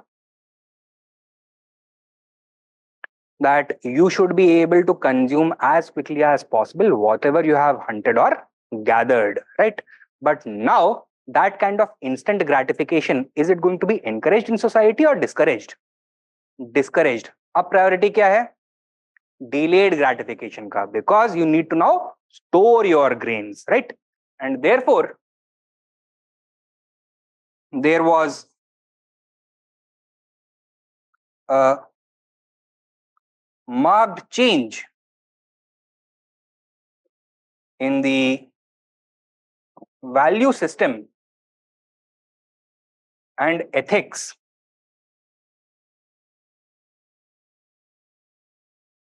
of the Neolithic age as well.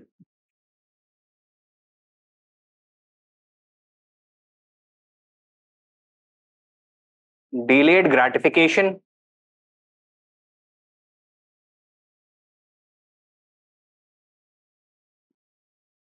future planning,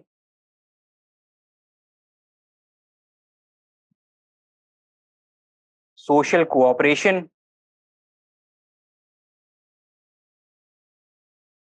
and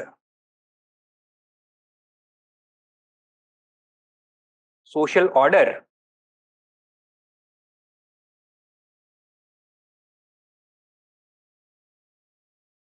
became important. ठीक है? Is there going to be any corresponding change in the religious beliefs and practices? बिल्कुल होगा, right? Earlier, the Mesolithic religion was characterized by the prominence of nature worship, animal worship, animism होता था. Now this is going to be replaced by new cults, especially the fertility cult. Since human beings are now dependent upon agriculture for their survival, they are going to start seeking greater fertility of the soil, and new fertility symbols are going to be worshipped, such as Mother goddess is going to emerge as a main cultic symbol, such as snake worship is going to emerge. Sacrifice is going to become an important part of religious practice. Animal sacrifice, grain sacrifice, or maybe in some cases even human sacrifice would be performed, right? Why these sacrifices? In order to appease the gods so that they would give the human being something in return. And what was the chief priority of human beings? High fertility, good crops, and healthy animal population, along with more children to work the fields. So these were the things that people were worshipping for. So religion started becoming what? More philosophical in nature or more materialistic in nature? Materialistic in nature. Okay? So these were the changes that came about in the field of religion.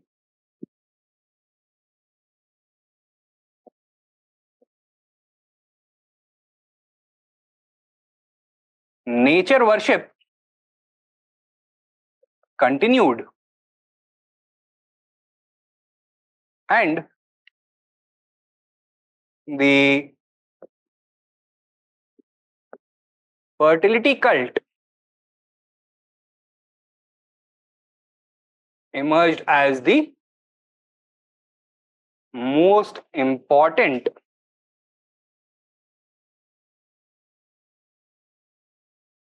belief system.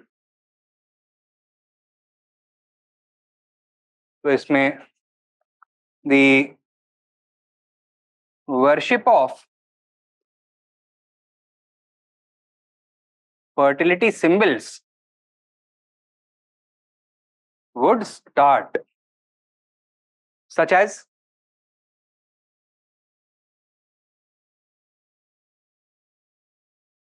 mother goddess,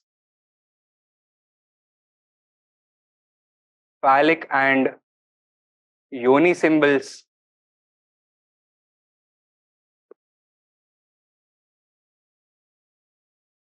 snake, etc. Right? All these are fertility symbols. Mother goddess is the mother earth, that is, she is the bed of fertility where crops grow. That is why she was worshipped. Phallic and yoni symbols, that is the male and female reproductive organs, they are going to be worshipped as they are symbols of fertility. Snake has always been associated with the idea of fertility in ancient past. Why? Because snakes क्या करते हैं season के change होने के साथ? They shed their skin, right? As if they are being reborn, their fertility is being renewed, right? And that is why snakes also emerged as a prominent fertility symbol, right? So these were the changes that took place. Apart from or alongside the fertility symbol, the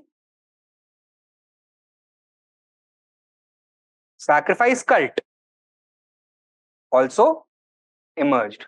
In fact, the sacrifice cult is part of the fertility cult itself.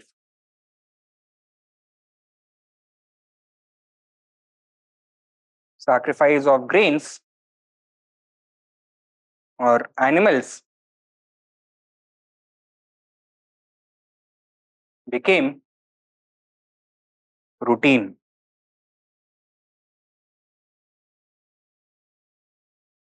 साथ में क्या बोल सकते हैं हम? The religion became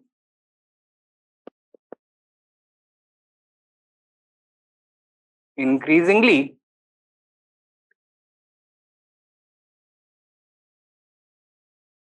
materialistic.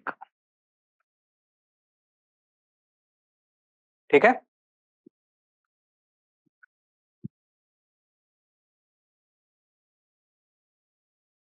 These are the important changes which define the Neolithic age. Now, take down a question.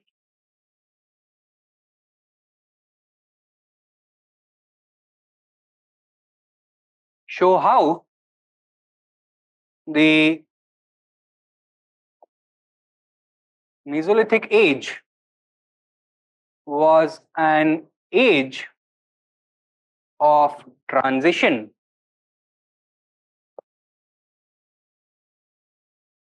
between the Paleolithic and Neolithic ages.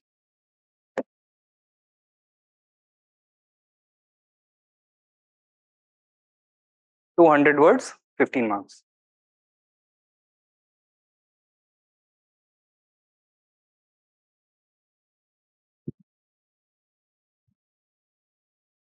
How should we go about addressing this question? शुरू कैसे करना चाहिए, बीच में क्या लिखना चाहिए, and कैसे करना चाहिए? Should we start by talking about the Paleolithic age or should we talk about the Neolithic age first? या फिर शुरुआत Mesolithic age से करनी चाहिए? Mesolithic age से शुरू करोगे because the question is actually about the Mesolithic age itself. The first thing that you need to do when attempting any question, mains question, is identify the main demand of the question. What is the main demand of this particular question? To highlight the importance of the Mesolithic age. और किस तरह से highlight करना है?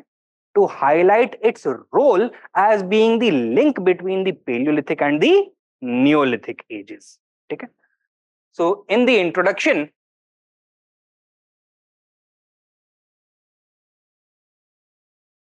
किसके बारे में बात कर सकते हैं हम? Mesolithic एज के बारे में तो बात करनी है, क्या बताओगे इंट्रोडक्शन में? सी 200 वर्ड्स का इंट्रोडक्शन है ना, योर सॉरी आंसर है, तो योर इंट्रोडक्शन शुड बी रफली 10 to 15% of the total word limit, उससे ज्यादा नहीं होना चाहिए, because then you will have very little space for writing the rest of your answer. तो 20 to 30 वर्ड्स का, अगर 200 वर्ड्स का क्वेश्चन है तो आपका इंट्रो होना चाहिए. अब बताओ कैसे इंट्रोड्यूस करना है आपको. Purpose of writing the introduction is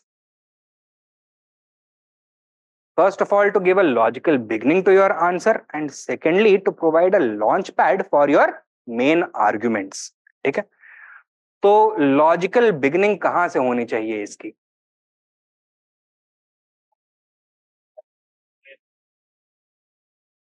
सब कुछ यहीं पे एक्सप्लेन कर दोगे, फिर आंसर में क्या लिखोगे?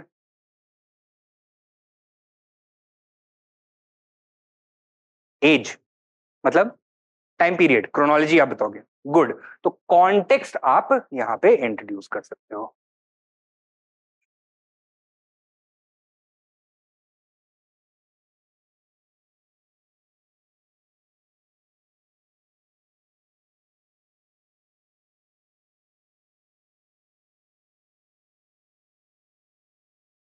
And while highlighting the chronological context, क्या करना चाहिए? Should we simply point out that it flourished between 8000 and 5000 BCE? No, that it falls between the Paleolithic and Neolithic ages.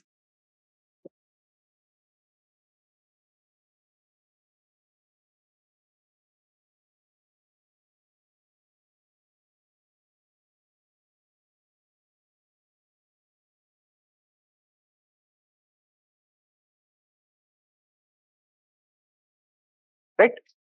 And as such, it has been interpreted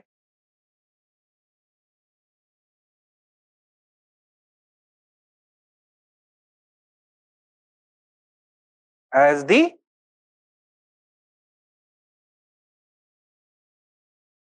transitional stage between the Paleolithic and Neolithic ages. Right? Now you have a good launch pad for the rest of your arguments. How should you frame the rest of your arguments? Purpose क्या है आपका यहाँ पे दिखाने का? It was an age of transition. What is the basis for this kind of thinking? Why should it be seen as the age of transition? Yes, some features in the Mesolithic belong to the Paleolithic age, some features to the Neolithic age. तो अब यहाँ पे आप क्या करोगे? Next line क्या होगा आपका? In the main body,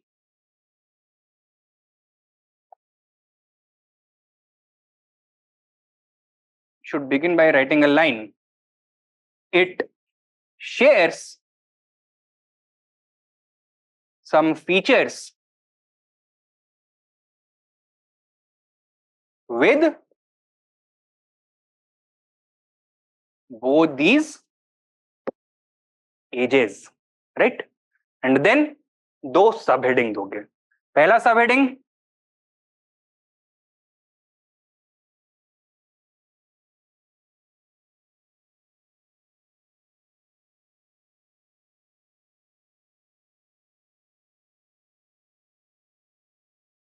features shared with Paleolithic age, and दूसरा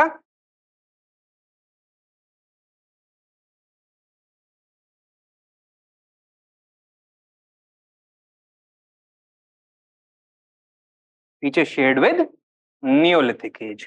और जब भी ये हेडिंग या सब हेडिंग दो ना, मेक श्योर एक बॉक्स के अंदर डाल रहे हो, so that there's a clear distinction between the ordinary things that you are underlining and these subheadings. Okay?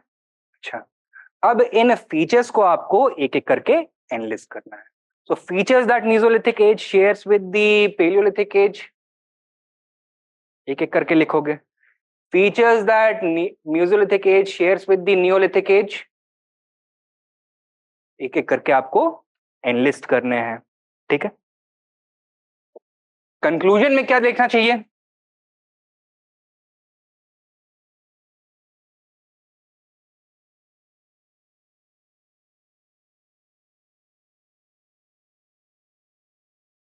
On the basis of this analysis, it becomes that the Mesolithic age was actually a transitional period connecting these two ages.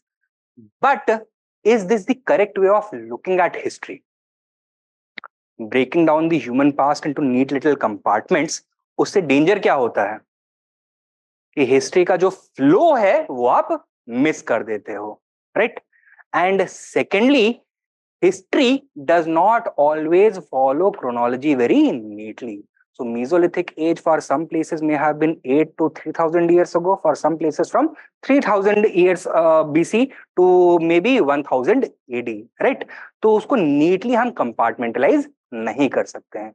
More important thing is to remember that Mesolithic age plays a very important role in the transformation of human beings from food consumers to food producers, thus fundamentally altering the relationship that human beings had with land, with animals, and with the environment.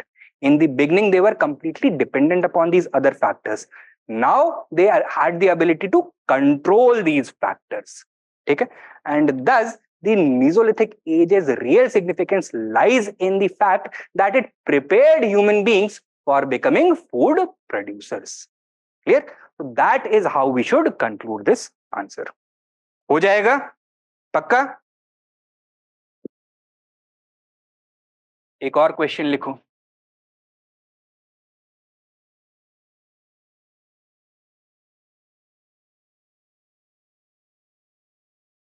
Was the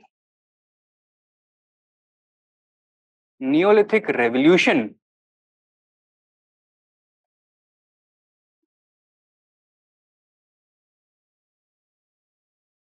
actually a revolution?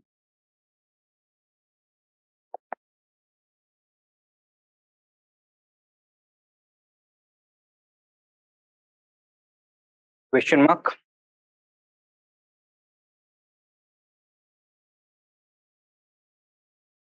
$200 words, 15 marks. तो बताइए, revolution था या नहीं था? कुछ aspects में था, कुछ में नहीं था. Very good. तो ये तो वही जवाब हो गया कि मैं पूछता हूं कि खाना बनाया था कैसा लगा, तुम बोलो कि हाँ और नहीं, राइट? तो ऐसे नहीं चलेगा यहाँ पर. We have to analyse it in a critical manner, तभी होगा, राइट? नाउ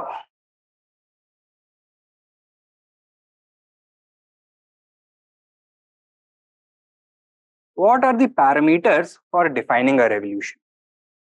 क्रांति किसको बोलते हैं? Change, right? Change is very important. Change किस तरह का होना चाहिए? जैसे अभी बोला, सडन होना चाहिए,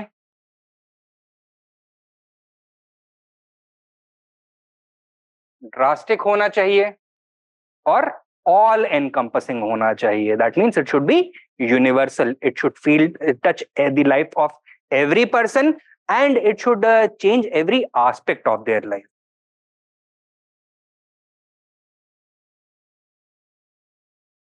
Okay? Now, when it comes to the changes of the Neolithic revolution,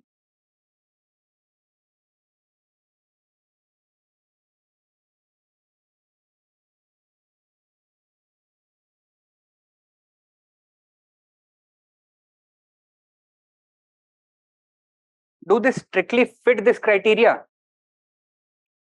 Could these changes be described as sudden? They took place after all over 3000 years or more, right? 5000 to at least 2000 BC or 6000 to at least 3000 BC, या फिर उससे भी ज्यादा, right? So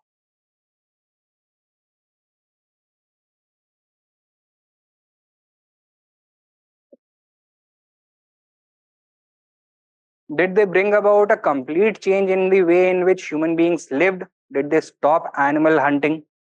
Did they stop animal husbandry? नहीं. AC आ गया उनके पास. Modern sanitation आया? नहीं आया. लिटरेसी आया? नहीं आया. Right. And therefore we can say that many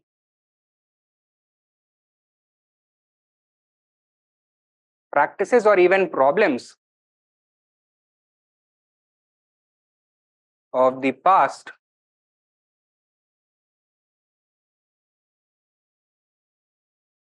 continued. And thirdly, was this change universal?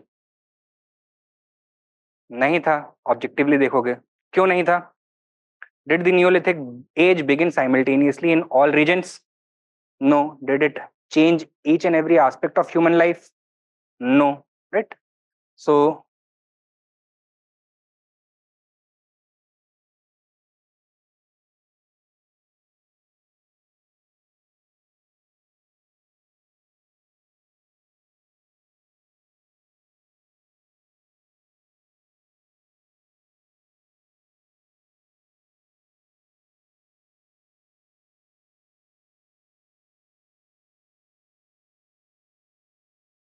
and second and lastly, even if we take into consideration the set of changes that the credit is being given to the Neolithic revolution, such as the onset of agriculture, the beginning of pottery, the beginning of transportation using the wheel, the domestication of animals on a large scale, etc.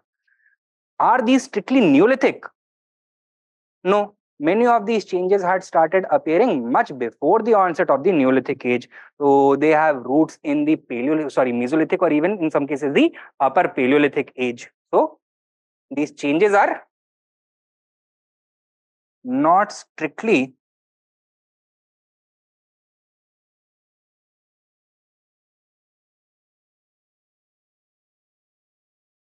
Neolithic.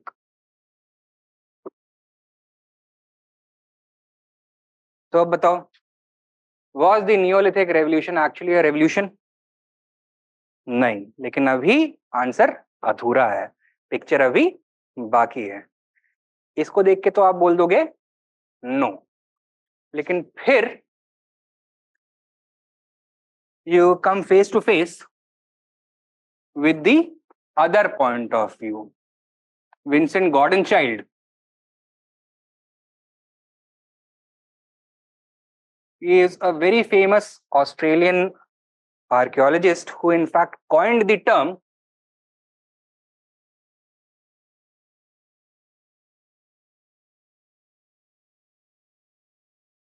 Neolithic revolution, and has presented the strongest defense for why this set of changes should actually be considered to be revolutionary. ठीक है. पहला allegation क्या था कि हजारों साल लग गए, ऐसा रेवोल्यूशन कोई रेवोल्यूशन नहीं होता है. Right. Now Gordon Childe said that the changes which took place during the Neolithic age spanned over a period of roughly 3000 years. But the way in which these changes transformed the human existence was far more profound than anything that happened in the past 3 lakh years. Okay, so when we take a more macro view, a bird's eye view of the entire timeline of human evolution, हमको क्या दिखता है? That this relatively short period was far more significant than the entire human past put together. ठीक है?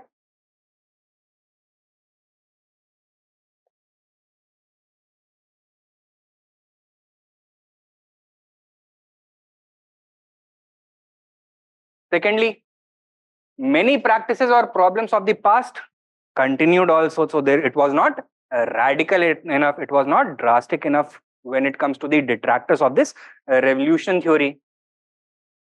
Vincent Smith says that yes, many vestiges of the past remained, but the biggest change that took place as a result of the Neolithic revolution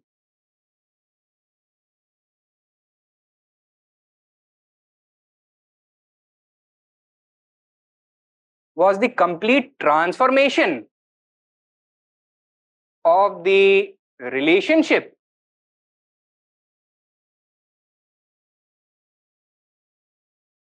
between man, land, animals, and the nature. Earlier, he was entirely dependent upon these things for survival. Now he came into a position of control when it came to these other factors of production. ठीक है? Third allegation क्या था? That these did not take place at the same time. They were not universal. They were not uniform. So Vincent Smith ने बोला that by this metric, no revolution is a revolution at all. Why? Industrial revolution, did it affect the entire world at the same time? No, it began in Britain in the 1760s, spread to Western Europe by the 1820s, then traveled to America by the 1830s, then to Japan by the 1860s, then to Russia by the early 20th century, and then finally post-independence to countries such as India or Pakistan, right? So he said that no human systems change overnight. And when faced with the counter that चलो ठीक है overnight change नहीं हुआ, but why that in Mehergarh it is beginning in 7000 BC while in South India it is beginning in 3000 BC. तो उसका counter argument क्या था Vincent Smith का? अरे भाई मॉडर्न वर्ल्ड में तो you have modern means of transport and communication, you have modern transport, you have a globalised economy. Back then, did you have any of these things? No. So this argument is still valid. And finally, it was not strictly Neolithic. ये बोला है इन्होंने that some communities of Mesolithic people had started to plant wild varieties of food grains. They had started to domesticate animals. Some communities had also started constructing permanent villages, permanent dwellings. So these developments were not necessarily belonging to the Neolithic age. They were pre-Neolithic, and thus they should not be called as the Neolithic revolution. तो Vincent Smith ने क्या बोला? That yes, it is true that they may have started earlier, but these became the typical characteristics of human life during the Neolithic age itself. Permanent villages or permanent dwellings or agriculture or animal husbandry were exceptions during the pre-Neolithic period. They became the rule for almost all Neolithic cultures during the Neolithic age. Okay? So these changes were typical of the Neolithic age. Okay? And finally, mic drop movement क्या था Gordon Smith के लिए? When he linked the Neolithic age to the next stage of human development. Without the Neolithic, he argued that civilization could not ever have occurred, right? He said that agriculture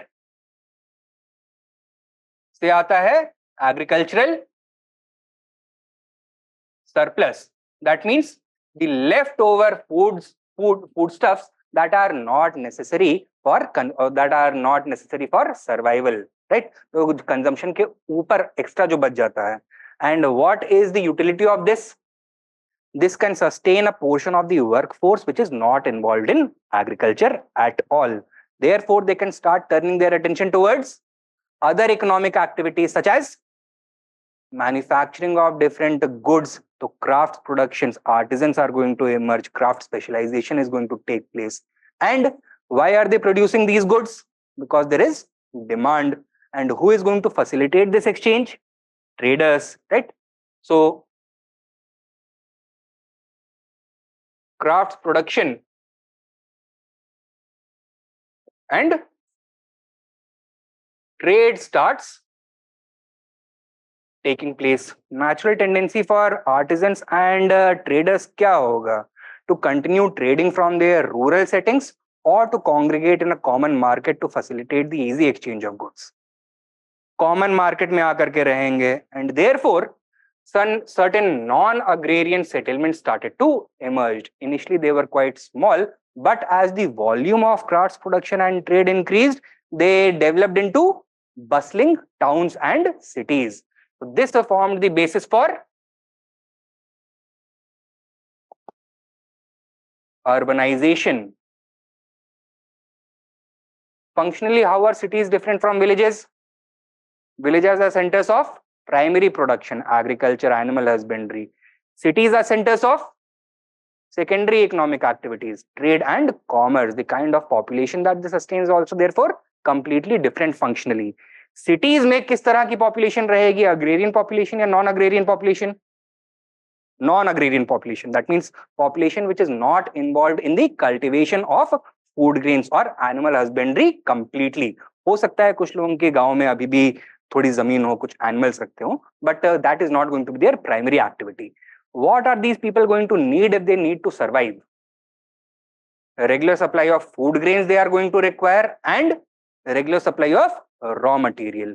Now, food grains and raw material can be brought by trade, but that alone is not going to be sufficient. Some other kind of support mechanism is going to be necessary. What is that? A government is going to be necessary to channelize the surplus towards these urban centers and to ensure the regular supply of raw material to maintain order and security within these cities. Okay? So another aspect of this civilization is the emergence of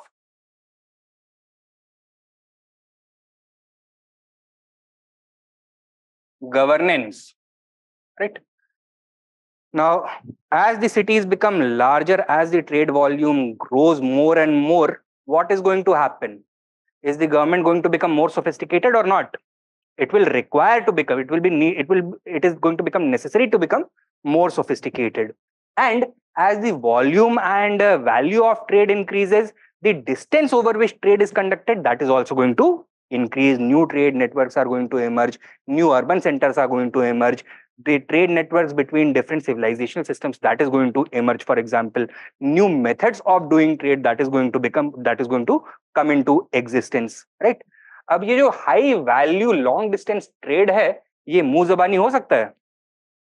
नहीं हो सकता है. So some kind of ledger or account will have to be maintained. Similarly, government work is going to need written orders. And for facilitating all of this, what is going to be a primary requirement? Script होना चाहिए, right? So script is going to emerge, right? Now इस बड़े से elaborate apparatus का starting point क्या है?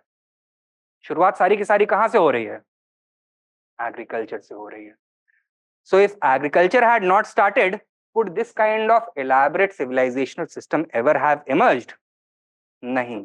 And यही Vincent Gordon child का आर्ग्यूमेंट था. क्लियर है? Now, coming back to this question, was the Neolithic revolution actually a revolution? इसको आंसर अगर करना है तो कैसे करोगे? इंट्रोडक्शन कहां से करना चाहिए?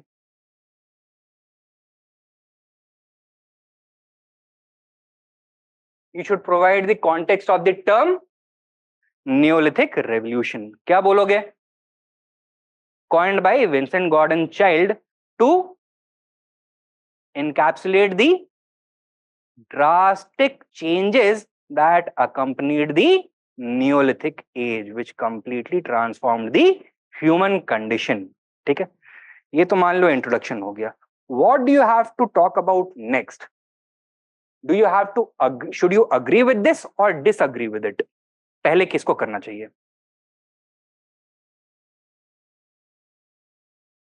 देखो, that is going to depend on the note on which you want to end your answer. How do you want to end your answer? Positively, in support of this hypothesis, in support of this framework. तो पहले क्या करना चाहिए? First, should you say no, it was not a revolution, and then try to prove that it was a revolution? Or first should you say that it was a revolution, but इसमें कई सारी weaknesses हैं? क्या करना चाहिए? पहले ना, फिर उसके बाद हाँ. ठीक है, तो logical arrangement of your arguments is also going to become very very important.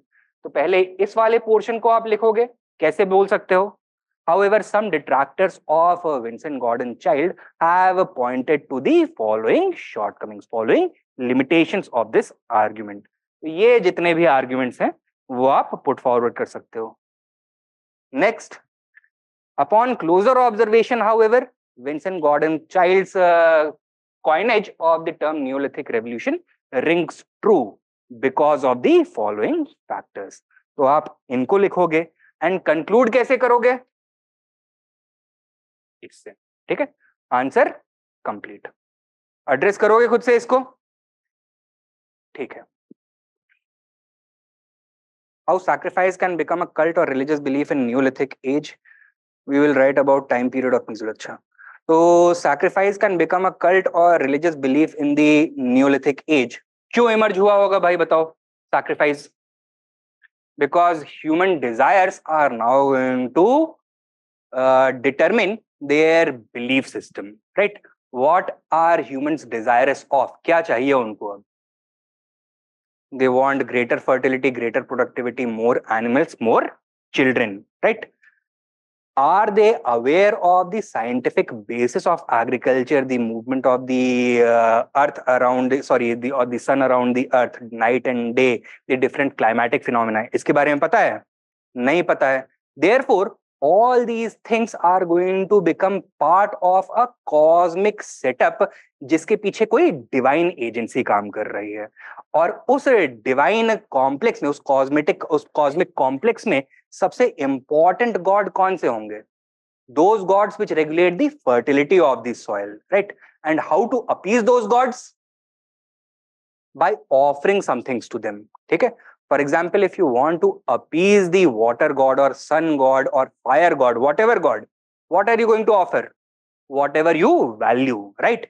If you value your animals, you are going to slaughter an animal. If you value your food grains, you are going to slaughter your grains. If you value your children, तो क्या करोगे? 5 में से एक का खेल खत्म कर दोगे. In fact, this used to happen also, right? So it is not very surprising. So that is how sacrifices can become part of a cultic belief system. ठीक है अंकित?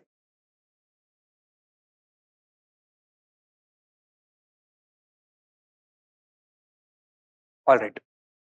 चलिए then, that is it for today's lecture. अभी हमारा stone ages में केवल एक portion बचा हुआ, that is the Chalcolithic age. Following this, we are going to talk about the Harappan civilization. कोशिश हमारी ये रहेगी कि कल तक हमारा Harappan civilization cover हो जाए. I'm pretty sure that we'll be able to do it. Once again, I would request you कि जितने ज्यादा लोग ये क्वेश्चंस को अटेम्प्ट कर सकते हैं, करने की कोशिश जरूर कीजिएगा. Don't leave answer writing practice for later on. जैसे अभी आप लोगों को ये आइडिया लग रहा होगा ना कि a great degree of thought goes into how answers need to be constructed, and this is a skill that you need to develop over time. तो अचानक से नहीं आने वाला है. And if you start thinking that in the 3 months after your prelims you are going to start suddenly becoming Kalidas all of a sudden or Shakespeare, तो वो नहीं होने वाला है. अभी से प्रैक्टिस करोगे तो हो सकता है कालिदास बन जाओ, right? So start practising answer writing, and कल का जो हड़प्पन सिविलाइजेशन तक का है, at least that much you should read and then come, ठीक है? तो आगे कल कंटिन्यू करते हैं। हाँ जी। अब देखो, अर्बनाइजेशन में कुछ ऐसे रिक्वायरमेंट, सिटीज में कुछ ऐसी चीजें रिक्वायर्ड होती हैं for which some kind of governance structure is necessary. For example, how to ensure that surplus which is being generated in the countryside comes to the cities. So some kind of taxation mechanism is going to be necessary. Transport को facilitate करने के लिए some kind of infrastructure is going to be necessary. To ensure safety and security, some other arrangements would have to be made. To respect the private property of the artisans and traders, some law and order machinery will have to be put in place. Therefore, governance structure becomes necessary. And as the cities become larger, more complex, and the trade networks become more elaborate, more developed, ये जो governments हैं, they become stronger. Their ability to mobilize resources and control the population starts increasing. And जैसे जैसे governments ज्यादा sophisticate होती जाती है ना, हम हमेशा ये trend देखते हैं that script or written records plays a very important role in reinforcing those government structures. ठीक है? That is the point we were trying to make. अच्छा, how do we deal with the second type of question? Because in lecture we don't go through the Vincent Smith. Vincent Smith नहीं, We God and Child, right? तो अभिषेक, मैंने जानबूझ करके आपको second वाले का detail answer इसलिए नहीं लिखवाया है, because I want you to practise on your own and then you can come back to me and then I can guide you, ठीक है? सो ऐसा नहीं हो सकता है दैट आई गिव यू पका पकाया आंसर और आप उसको रेप्लिकेट करके आ जाओ, otherwise you will never be able to develop that skill on your own. मैंने केवल आउटलाइन दे दिया है, कैसे अप्रोच करना है उसका तरीका बता दिया है. You simply need to fill the gaps over it, right? So that is what my in tomorrow's test calculithic period will also come. I'm not entirely certain. कल का टेस्ट आप लोगों का किस समय है? क्लास से पहले है? मैंने अभी टेस्ट देखा नहीं है एक्चुअली, मैंने खुद नहीं बनाया हुआ है. आई डोंट नो कि एग्जैक्टली कितने क्वेश्चंस हैं. आई थिंक 25 क्वेश्चंस हैं हिस्ट्री से. एक बार जाकर के देखना पड़ेगा, only then I will be able to tell you. मैं उनसे रिक्वेस्ट कर सकता हूँ कि आप लोगों का, वैसे कल तो हमारा कैलकुलेटिक एज हो जाएगा, एंड नोट्स आपके पास आ गए हैं ना? तो मैंने उन लोगों को एक्चुअली ये प्रॉमिस किया था that before the end of this week हम लोग अपना हड़प्पन सिविलाइजेशन तक का कंप्लीट कर लेंगे. चांसेस आर कि आपका पूरा स्टोन एज और हड़प्पन सिविलाइजेशन दोनों से उसमें क्वेश्चंस आते हैं तो कोई बात नहीं, नोट्स पढ़ के जाइए और उससे अटेम्प्ट करने की कोशिश करिए. The other things we'll learn in the classroom itself. In fact, this is going to be a good preparatory stage for your actual examination also. वहाँ पे भी ऐसे कई सारे questions होंगे that you may not have dealt with in the classroom or directly in your notes. And कई चीज़ों के आंसर आपको infer करने पड़ेंगे. Whether you are able to do that will also determine whether you are successful in finally. ठीक है? एक बार मैं देख लेता हूँ, अगर बहुत ज़्यादा out of syllabus होता है तो I'll make certain changes. But अगर marginal changes की ज़रूरत होगी तो I'll let them be. ठीक है ऋषिका?